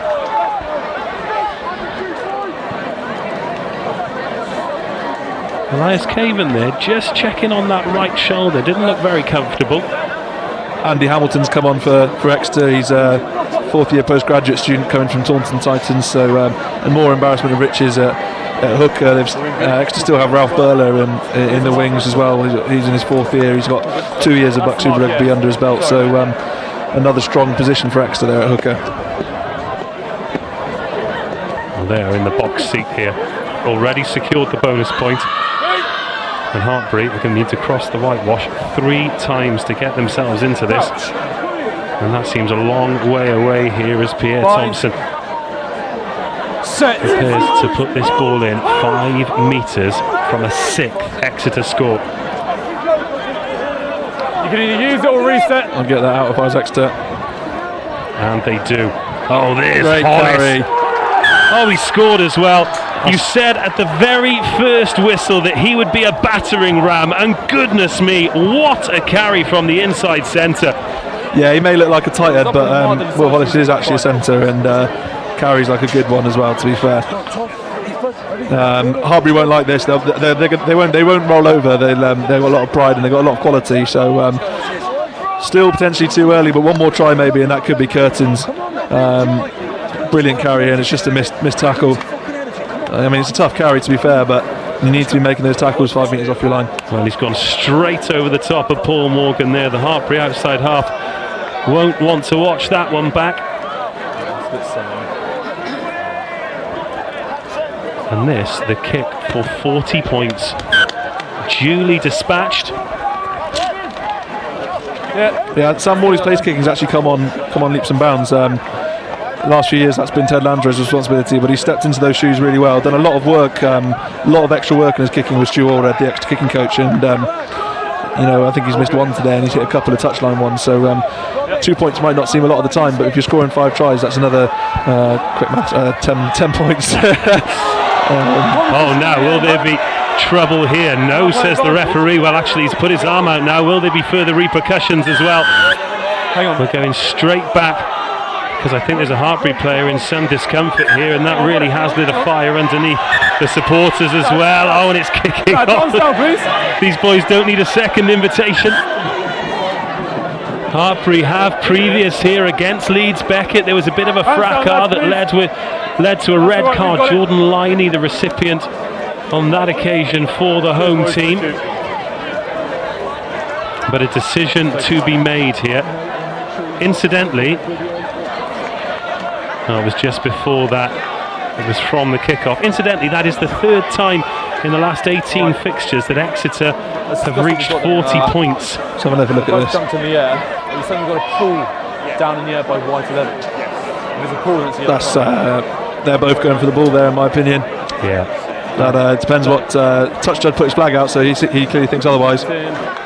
And Alex Forrester, the unlucky recipient for Hartpury. The competition is fine. You then pulled him down to the ground. It's the pull with the pin line. I think there's going to be a yellow card. I think Matthew Blee is the man in trouble. And he jogs over to spend 10 minutes on the bench with Keith Fleming. Now Hartpury need to do something in this time. Yeah, that could be exactly what Hartpury need. Potential momentum shift here, so big defence needed from Exeter, and Hartpury have their tails right up.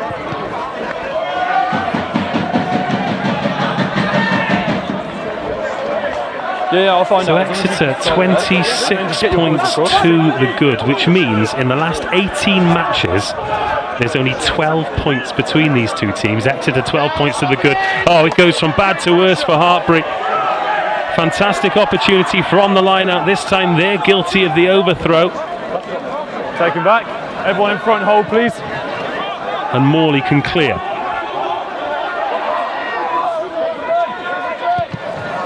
And boots put to ball. Great vision.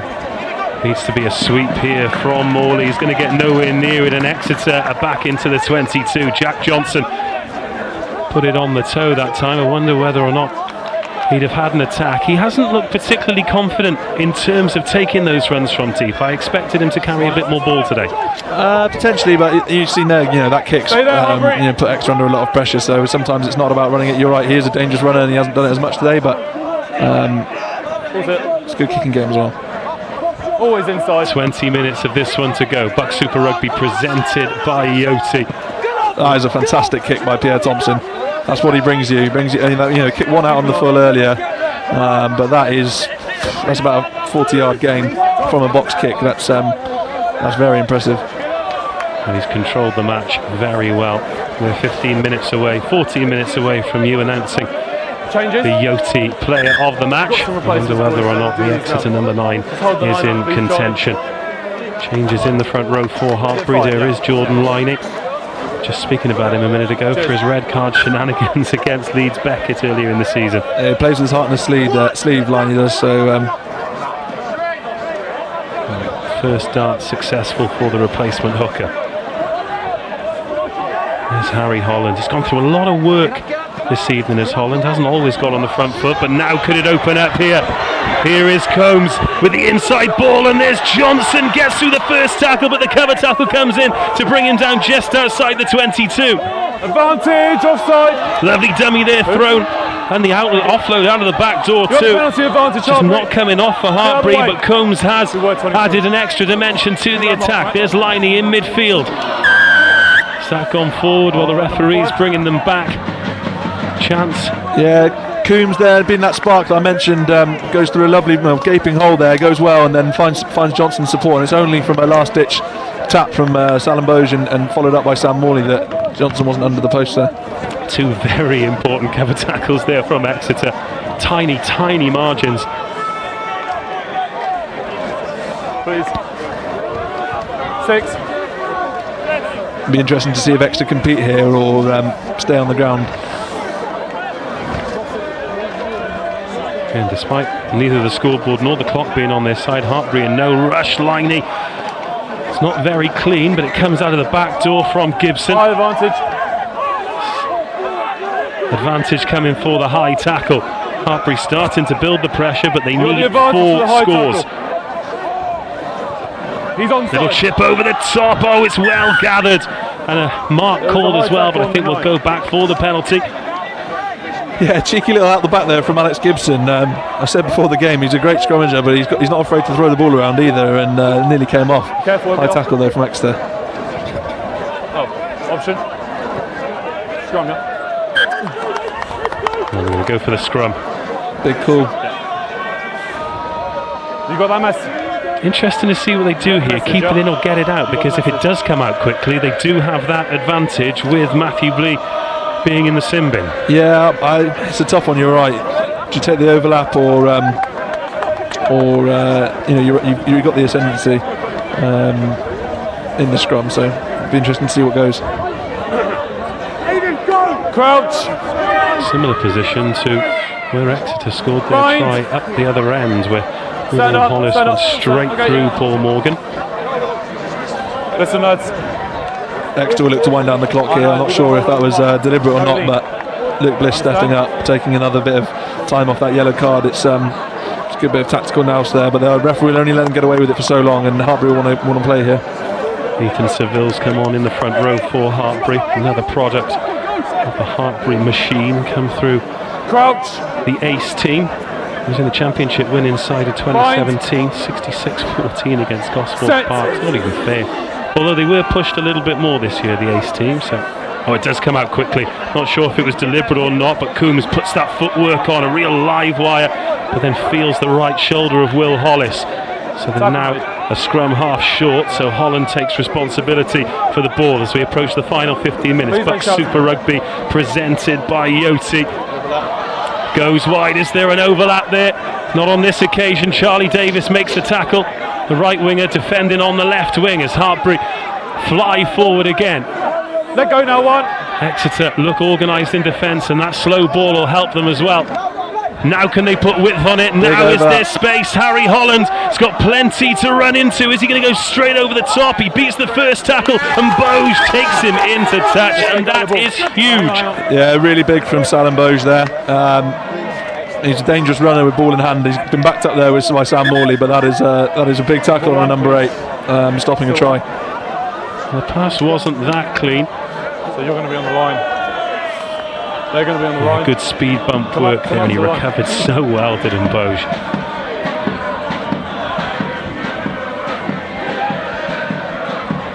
And all these individual moments, Exeter seem to be winning. All the 50-50s are going the way of the green machine. Once. Ambitious. Thompson wants to go here, and Mboj is in space, puts boot to ball, and now the foot race is on. I mean, Johnson's going to get there first, but again, it's a brilliant kick. It relieves the pressure, and Hartpury back to square one. Yeah, I mean, that's gone over the try line, but that's not a bad outcome for Exeter. That if you look where they were on their own try line, and now they're going to be receiving a 22 on about the halfway, and it's brilliantly tried down by Jack Capon. What scrappy. Well, that's gone forward. Off Dwayne Burrows. Charlie Morgan's come on for Exeter as well. Really good player, good line out forward, good work rate. It's good to see him in the team. Got about 14 left. Keep an eye on Mboj. Is he taken out there? No, I think he milks that. Sal does. I think Dwayne Burrows is in the air there and doesn't really change his line, and Sal milked that for me. Pitch to your side. Charles. There's a pitch to your side. Stay square, please, this side. Super Rugby presented by Yoti. Exeter closing in on victory, and maybe closing in on the league as well. It's all smiles on the bench, and no surprise, it's been a wonderful performance from the visitors. John, the bus driver there in the dugout. Odd place to see him. Should be getting some kip. He's got a long drive home. You know what I'm talking about? Probably a rowdy one at this rate as well. Exeter with a lot more joy with this away trip than they had when they travelled up to Kingston Park earlier in the season. 2 minutes. Yeah. By all accounts, there was a mess up in the Athletic Union office, and the flights were booked for the wrong day. So I would have loved to have seen Keith's reaction when he got told that, but it didn't bother them, and they came away with a bonus point win. So I've had plenty of mileage out of that, so I'm totally okay with it. Oh, here comes Thompson again. Ball into space. It's going to be a 7th try. Unbelievable from Exeter. 45-14 as we approach the final 10 minutes, and they are dismantling the champions. Yeah, I've been copping out up until now, but I'm pretty sure that's game, set and match. Scoring a try when you're down to 14 men is really impressive. You look at Exeter's exit play there on their own try line up to the other end, and Morley and Thompson picking off an easy 2-on-1. Well, they're down to 14, but they've been the one creating overlaps. They got the one with Mboj at the right hand side with the clearance kick, and then on the left hand side there, Morley trots over. Here's an interesting stat. In the last 17 top level games between these two, neither has reached 50 points. Could Exeter be the first of the two to do it? We'll see. This kick probably needs to go over for that to happen. I've certainly been on the receiving end of some 40-point concessions to Hartpury, and fortunately given out a few as well. But 50 would really hurt the Hartpury boys. There'll be a somber mood in camp at the moment. They won't like this, so I don't envy whoever's got to play them next week, because there will be a reaction. Well, this fixture was the turning point for Hartpury last season. Could it be the turning point for Exeter this? It's another missed kick. He can't back up his own 5-pointer with the 2, but with 10 minutes to go, Exeter 45, Hartpury 14. I think even the deepest, darkest EURFC Ultra wouldn't have predicted this at the start of play. No, and it's just another example of how unpredictable this league is. I don't think as I said earlier, I don't think anyone predicted Hartpury to go down to Topsham and walk away with such a comprehensive win, and I certainly didn't predict this. As Lashagiani takes a brilliant receipt. No one would have predicted this. I thought it was going to be close. I thought it was going to be cagey. It would be up to 80 minutes, but after the half time, Exeter really dominated. They certainly have.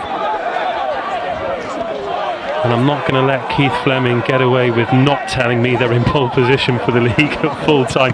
Good luck on that one. Do stick with us after the match. We'll be bringing you highlights from last week's game, as well as interviews with the winning coach and the man of the match that Cy Linsell is going to be awarding in about 5 minutes' time.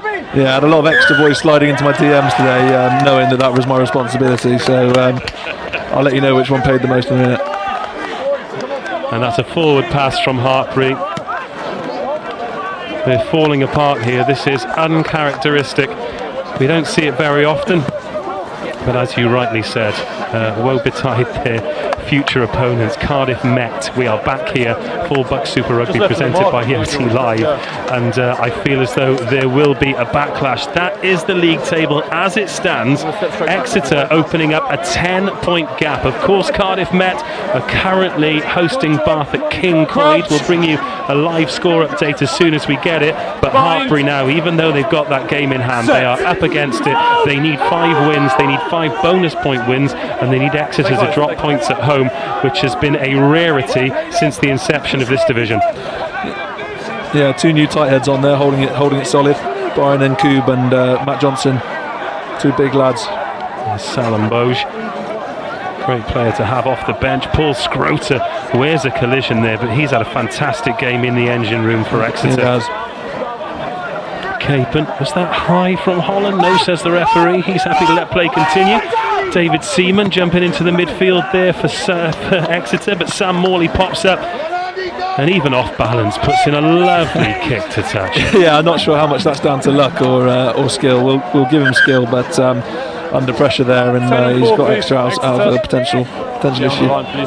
Well, I'm not going to ask you for your final decision yet, but on both sides, who's impressed you this evening? I think on the Hartpury side, it's been a tough day at the office, but as I said at the beginning, highlighting someone like Alex Gibson, I think while he was on, the scrum was dominant.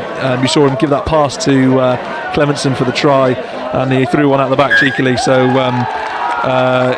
he's had a good game, and also Jack Johnson, Max Clementson, great games. And then on the Exeter side, as you say, Paul Schroeder, Jack Capon and Rory McMeekin have been a really good sort of force of 3 in that back row, and Pierre Thompson and Sam Morley have really driven things well in the back line. In the midst that, Jordan Liney off target with the darts. And here's another scrum to Exeter in a great position. They are back up to 15 now as the rain's just starting to come down. We were wondering whether it would or not. Crouch. Bind. Set.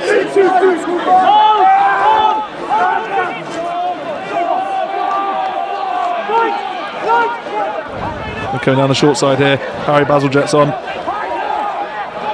He gets taken high. Oh, Bath are up at Cardiff Met as well. That is what Exeter want to see. Tackle. It will be a rowdy bus journey home, and Bath once again a real thorn in the side of the top team. So unpredictable, but when it goes well for them, Advantage knock on. they are a real force. And this could be back-to-back defeats at home for Cardiff Met. That's unthinkable.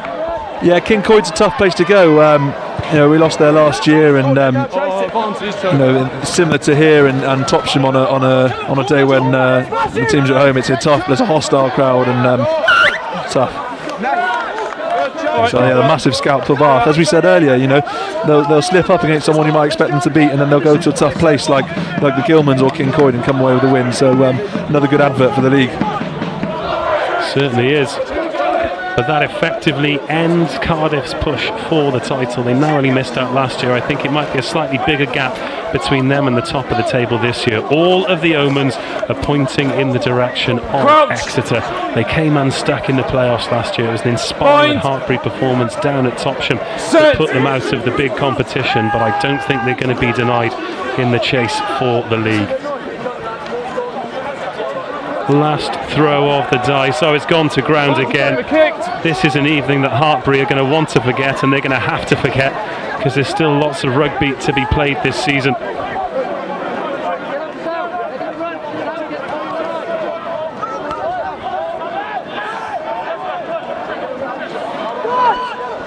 You got time. Yeah. Well, as Hartpury need to clear their lines at the next stoppage, tee us up and give us your Yoti man of the match. In fact, it's not going to be this time around, because Paul Morgan's missed touch, and Exeter They're going to come again as Charlie Davis gets smashed, but still comes out on the right side of the contact. 5 minutes to go. Big Matt Johnson's on, wearing number 18. Long way round him. Aaron Bagwell. Rain coming down pretty heavy now. Hazelgat's there as well as they go up the blind side. Carry there from McMeekin. God, he's got some engine on him. Plays like he's got 3 lungs. Matt Johnson gets his first carry. Let him get out of the way. Yeah, I think Jono's capacity for pints is probably bigger than his lung capacity, but he's a good asset to have in the set piece. Well, Charlie Davis has just worn a shoulder again. To go digging for that. Pick up off the toes there from Harrison Folk. Agile front rower. Bagwell just wants to calm things down here. Fair play to Hartpury. Still lifting that defensive line, even though this one is long gone. They've conceded 7. Yeah, great collision there from Jordan Liney. They've got a lot of pride. They're not going to roll over. Evasive manoeuvres there. Seen some ways to get out of the pass. It still hasn't gone dead. Nobody wants to hear you, man of the match. Will Eli Caven kick it dead this time? No, he'll try and go round Folk. What? Referee keeping Exeter onside as they close in on a mammoth victory. 45-14. It's first versus third in the league.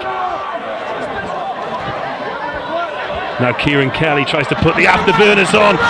Gets around the first defender and then finds the pass as well. This will be a wonderful try if they can finish it. Alex Forrester will. He goes under the sticks. It's too little, too late for Hartpury. And they've gone quickly with the conversion as well. Just a little glimpse of what makes them brilliant. Yeah, fantastic. Robbie Smith's a really dangerous runner, and he spotted the space really well there. And the follow-up support was key to finish that off. Take another look at this. It's Alex Forrester. I didn't see that. On his shoulder. There's Forrester on the shoulder. Still had a lot of work to do. It's a bit of a mismatch there. But while we wait for the game to restart, let's have your Yoti man of the match. Yeah, it's a tough one. It's such a dominant performance by Exeter. I think it's got to go to one of them. And there's so many individual performances around. There's some tough calls to make. But I think for me, it's Paul Schroeter. He's put in some mammoth hits, and his work rate's phenomenal. He turned over the odd line out, and he scored 2 tries. So could have gone to any number of Exeter players, but mainly because I want to make Paul sing on the bus on the way home, and also a fantastic performance. Paul Schroeter is the Yoti man of the match. Well, I won't be making him sing after the match, but we will be presenting him with the Yoti medal after a massive shift on a monumental evening for EURFC. They're 45-21 up against Hartpury. They've got a scrum in the Hartpury half as the clock ticks towards 80 minutes here. Crouch. Bind. Set. And can they get the 50 points? The icing on the cake. Bazalgette waits at first receiver. Oh, massive collision. Hartpury will be hunting a bonus point here. And we've got the penalty as well. Strange old game, isn't it? You're 23 points down, but you can still get something from the match. Do love the bonus points. Yeah, I think it's a good thing for the game. But no, I mean, you're in this position at Hartpury now. You've got to change your objectives. You've got to be realistic, and the win's definitely gone. But a 4-try bonus point would be a bit of a silver lining. I'm receiving news that it is still 23-7 to Bath with 5 minutes remaining. So Cardiff Met coming unstuck in their chase for the league. 9, stay back. Liney finds his man. It's scrappy, but it gets there eventually. We can see the droplets of rain on the lens as the conditions really have taken a turn here. They were ideal for the time of year a little bit earlier as Caven. Where's a big contact there. Max Clementson, scorer of a try in the first half. He adds his weight. Short ball there for Johnson. Runs into trouble. A few big men out there for Hartpury. Release 18! Our clock's on 79 minutes. Remember, we did have that big long delay though, so not entirely sure where the referee's clock's at as Robbie Smith tries to put some footwork in, but yeah, the clock in the corner is saying 7 minutes, so I think it's a bit longer than you see on your screens right now. There's a little scramble there from Jack Combs. Has looked a live wire, hasn't had a lot to do given Exeter have had so much ball and done so well with it. Attempt at the dab through there from Paul Morgan. Hasn't really come off for him this evening. It's been quite a high-risk game from the 10 that's been drafted in this evening. If it comes off, then it's very impressive, but Exeter just pushing the envelope there. They want that 50 points. And that is full time. Well, the clocks have been all over the place, but given the injury situation, that's no surprise, but it is all about the result, and that is about as conclusive as Exeter could have made it this evening. 7 tries, a bonus point victory, and that's the full-time score. Hartpury 21, Exeter 45. Silence, you're about as neutral can be, but I'm sure Hartpury won't mind you talking about how impressive that Exeter performance was this evening. Yeah, I've got to be honest, they're Exeter trying to look composed, but they'll be absolutely buzzing off that. They won't want to, they haven't won anything yet. That's it's just one game, but to come here with this rivalry, this league position, this ground, and after what happened at Topsham, after what's happened in the last couple of years, as I say, they're looking composed, but they're going to be flying off the walls in that changing room, and they'll be enjoying themselves tonight. Conversely, Hartpury will be gutted. I don't think they were expecting that. I don't think Exeter were expecting that, they'll be shocked, but they'll bounce back. Here are the scores from round 15. Leeds Beckett go from strength to strength. Surely they've nailed down 7th place now and they will be in the playoffs. It's looking almost impossible for Trent. Cardiff continue that great form. They were ahead against Loughborough, who had a fight back again, but just like Northumbria, it was too little too late for the African Violet. Now they're really up against it for that top 8 spot. It's purple. It's purple, not African Violet. I can't let you get into that. Mate. It's like the Pantone, isn't it? Sorry for interrupting, but I bet your house decoration's boring. Cardiff Met 7, Bath 23. The Archers off target. They'll still be in 2nd place because, of course, there have been no points picked up here for Hartpury this evening, but their grip is well and truly off the league. And in fact, Bath have gone into the top 4 as well. Northumbria down to 5th. Cardiff up into 8th. Now, that might seem, if you're new to BUCS Super Rugby and you think, oh, what's he so excited about? A league that is this competitive, for a team to come in from a division below and to turn over some of the sides they have, they are making a great account of themselves in this league. And if they manage to get in the top 8 and they manage to get a playoff spot, admittedly, they'll have to travel down to Topsham, which I don't think they'll fancy too much, but that'll be a brilliant achievement from them. Yeah, massive. I think in your first year in BUCS Super Rugby, you've just got to be realistic and keep working, keep believing in your process, keep training hard, and you will pick up wins, and your quality will naturally catch up. And it's good to see a side that's new to the league picking up some wins and doing well for themselves. Tell you what, if the league stays as it is, Cardiff Met against Leeds Beckett is going to be an unbelievable quarter-final. Do stick with us. We'll be bringing you an interview with the man of the match, Paul Scroter, and the winning coach, Keith Fleming, following some highlights from the previous round. Before Christmas, is it pretty much from you? Same again tonight from the boys? It's going to be a real tough game. Both teams are going to go for it now. Sharp end of the season. Last block of 6 games. Everybody's going to go flat out. You've got a few key players missing for you tonight. Who have you got stepping up for the team instead? We've still got 1 or 2 boys who are on the injury list. Goes with the territory. We just got to keep working away. We'll get them back at some stage. And just a quick one on that try, disappointing obviously to see that one go over the defensive line. Yeah, that will happen. I'm not too worried about it at the moment. We're sort of only 15 minutes into the game. It's the early stages of an arm wrestle. There's a long time to go. Keith, I'll let you get back to. Thanks so much for talking to us. Thank you.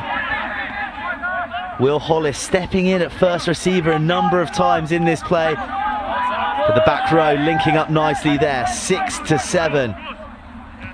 McMiken. Before Luke Northmore, the man we've mentioned a couple of times, the man who set up the first try, picks off a floating pass in the midfield. And in a flash, Cardiff Met have 2 tries. They're 12 points to 3 up, a kick to come. And staring down the barrel of an 11-point lead. just squeezed the pass out when it wasn't on. Northmour sniffed it out, and he had a clear run under the sticks by despairing Will Gibson. Keep it up! Keep it up! His job is now to keep his props in as the Met elbow goes on the floor. But Exeter choose to pass it. Hollis carries heavily through the middle. No, leave! But he's dragged down 2 metres short. Use! Another carry from the forwards. Tackle and leave! Thompson's in there. He goes over the top. It's going to be another forward carry. They're aiming for that post. We see Exeter Chiefs do it weekend in, weekend out. Is there something in the water in Devon that we're going to see Exeter University do the very same to their Welsh neighbours? The crowd try and cheer Cardiff Met's defence on to repel this Exeter onslaught. But they're remaining composed.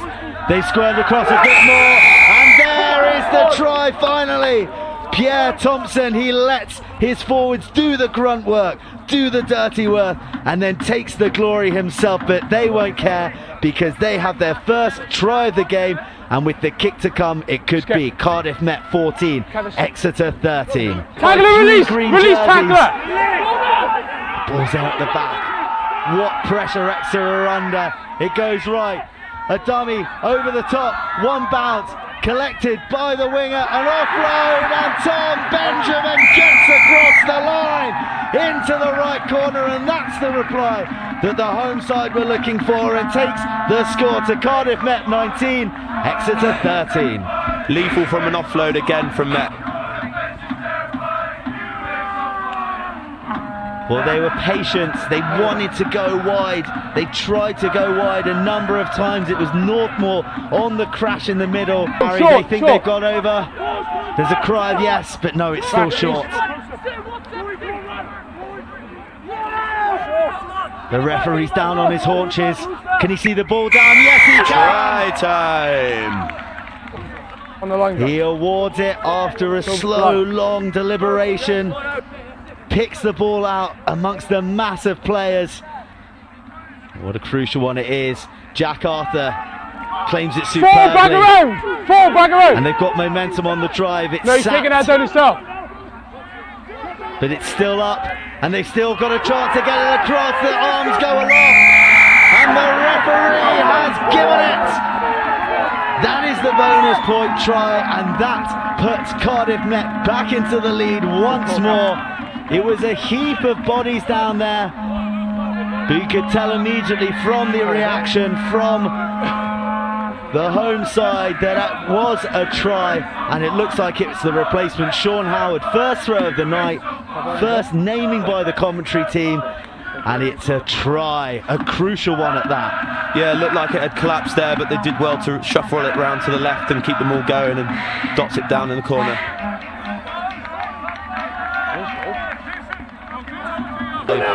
The Archer's over, and they've got that initial momentum, they've got that nudge, it's travelling in the right direction. The armour of advantage is out. Thompson picks it up, can he get over? No, he can't, he's just short. Advantage still being played. All the Exeter forwards clustering around the ball like bees to the honey.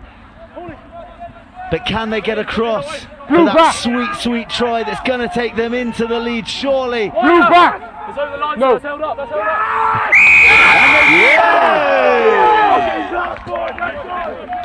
up! Johnson gets his just desserts, having been denied only moments before.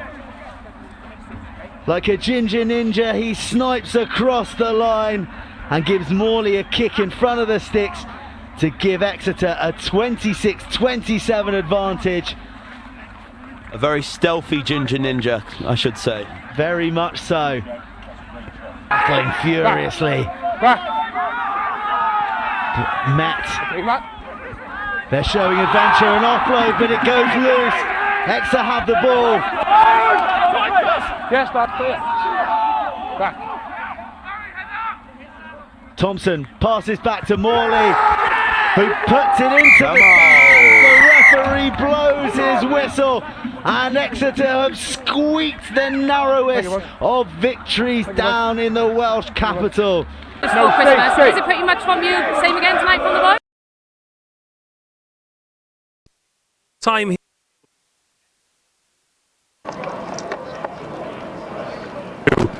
What a remarkable performance. 7 tries. You put the ghosts of that away defeat to bed. Are you happy? I'm better than I was. We've definitely moved on, and you know, several of the boys out there today put in a real shift. So as I told you before, we look to performance, and we're moving down that road, so it's good. But 7 tries away from home. We mentioned before the match you've got a few key players missing. Hopefully they'll be able to come back in towards the end. But you're top of the league now. Cardiff Met drop points as well. It's a 10-point gap between you and second place. I don't expect you to commit to it now, but surely you can close in and take this league. You know, we're in with a chance. We've got to perform in every single game now, right to the end of the league season. We're in with a chance, and it'll be down to us to try and make the most of it. We'll bring the man of the match in a second, but before we do, there were standout performances all around the place. It could have gone to any one of the forwards. The halfbacks were great as well. Who impressed you for your lot this evening? I thought Sam Morley at 10 did control the game really well. Some of our tactical kicking was good, especially off 9, but the forwards, they put in a real shift. They really did front up. Some of the carries were really, really good. The response after the yellow card as well, going down to 14 and coming out of that 10-minute period, 7 points to the good. Yeah, no, it showed a bit of character there. I haven't seen the tape yet, but you know, I'd like to have a look at it. But the boys responded very well and stood up and managed to keep it all out. Quite important for you though to keep the boys level-headed. When we watch them play so well, it's difficult to remember that they are a young team. They're all students. They've got other commitments as well, and I'm sure there'll be a few of them who will get carried away after such a great performance. The boys, you know, game day, win or lose, is always they will always go out and celebrate one way or the other. So you know, game day's their night off. They'll go for it, have a lot of fun. But Thursday the harness will come back on and we'll move on again. Well, 4 games to go for you, all at home, and we wish you the very best. But let's bring in the Yoti man of the match now. Paul Scroter, we're going to talk to you about whether you scored a try or not in a second, but firstly I'll allow Keith to present you with the medal. Fantastic performance this evening. So let's come in here and have a chat. A couple of war wounds on the face. Yeah. It was a good scoreline for your lot, but a tough old evening. Hartpury, I mean, everyone knows that Hartpury hate us, and we knew that when we come down here they were going to give a top performance, so just buzzing that we got the W. Well, Si Linsell was very excited about all the stuff that went on in the set piece. Quick question, did you get the try? Yes. I mean, we know there's all these techniques to defend them all. I went up, saw that they stood off, so I kept the ball, and I guess just lucky enough to get the ball down. And that show and go just before half time as well, that's some of the highlights, real. Bit surprised to get through there, caught the shoulder in the ribs, but got up, but yeah. Great stuff. So 4 games to go, they're all at home, you can't get carried away. I heard how composed you all were in the post-match chat there, but 10 points clear at the top of the league. The omens are good for back-to-back leagues. Yes, it's looking good, but obviously we've got to keep our heads. 4 home games is nice, it's very nice, done on our away games now, and just take game at a time and hopefully bring it home. You're also media trained. What about the bus trip home this evening? Well, it's going to be a big one. I'm excited, very excited. Yeah, we all got our booze, and going out tonight will be class. Well, behave yourselves. Congratulations. You're the Yoti man of the match. 4 games to go, and the very best of luck. Si Linsell, he's with Keith Fleming, as I'd expect him to do. Great. You have been entirely unbiased this evening, and you've still got so much in your old ticker there for Exeter. You're part of the Hartpury, but cast all that aside because your old boys were absolutely sensational this evening. Yeah, I mean, you can't fault them. They were brilliant today. Set piece, I think, you know, I was a bit concerned, from a Hartpury point of view, I was a bit hopeful that their scrum might get on top, but Exeter dealt well with that. Driving line went well, pick and go went well, and they didn't just dominate them up front, they also had a bit of firepower outside them, and the dam sort of broke at around 50 minutes and Exeter really capitalised. Now, couldn't get anything out of Keith or Scroats, but with Cardiff Met dropping points, with Hartpury having to play Cardiff Met next week, and with Exeter 10 points to the good, surely that's the league done and dusted. If you're a betting man, which I'm not, you probably would say yes. But as I say, 4 home games with a 10-point buffer. You couldn't ask to be in a better position, but that still doesn't mean it's a dead cert. A couple of losses and it closes right up. So as I say, your bets probably would be on Exeter right now, but Keith's gone, but he'd probably have a word to say if I said they're a dead cert. So. Well, you are impartial to the end, but thank you for your company this evening. Hopefully you join us again soon. If not on the live show, then we'll get you on the podcast. Great to have you on board Silencel, and good luck for the rest of the season with Hartpury as well. We are back next week. It is going to be a serious encounter back here at the Gilmans. It's Hartpury versus Cardiff Met. Both of them need a victory if they're going to have any chance of lifting the silverware, but it is advantage Exeter, the performance of the season to cement their place at the top of the tree. Until next week, goodbye. It was so much easier because I had already set up on the app about 3 months ago actually when it first came to the island. I really like how simple it was to use. It's the kind of convenience we want in this holidays that we live in. Like, you don't really want to carry your passport around on night out, you're always going to have a phone on you. The convenience to be able to go up and get my phone and just scan a thing. It's just easy, you have all your stuff in one place. And it makes life a lot easier when you're trying to prove your age and quite versatile as well.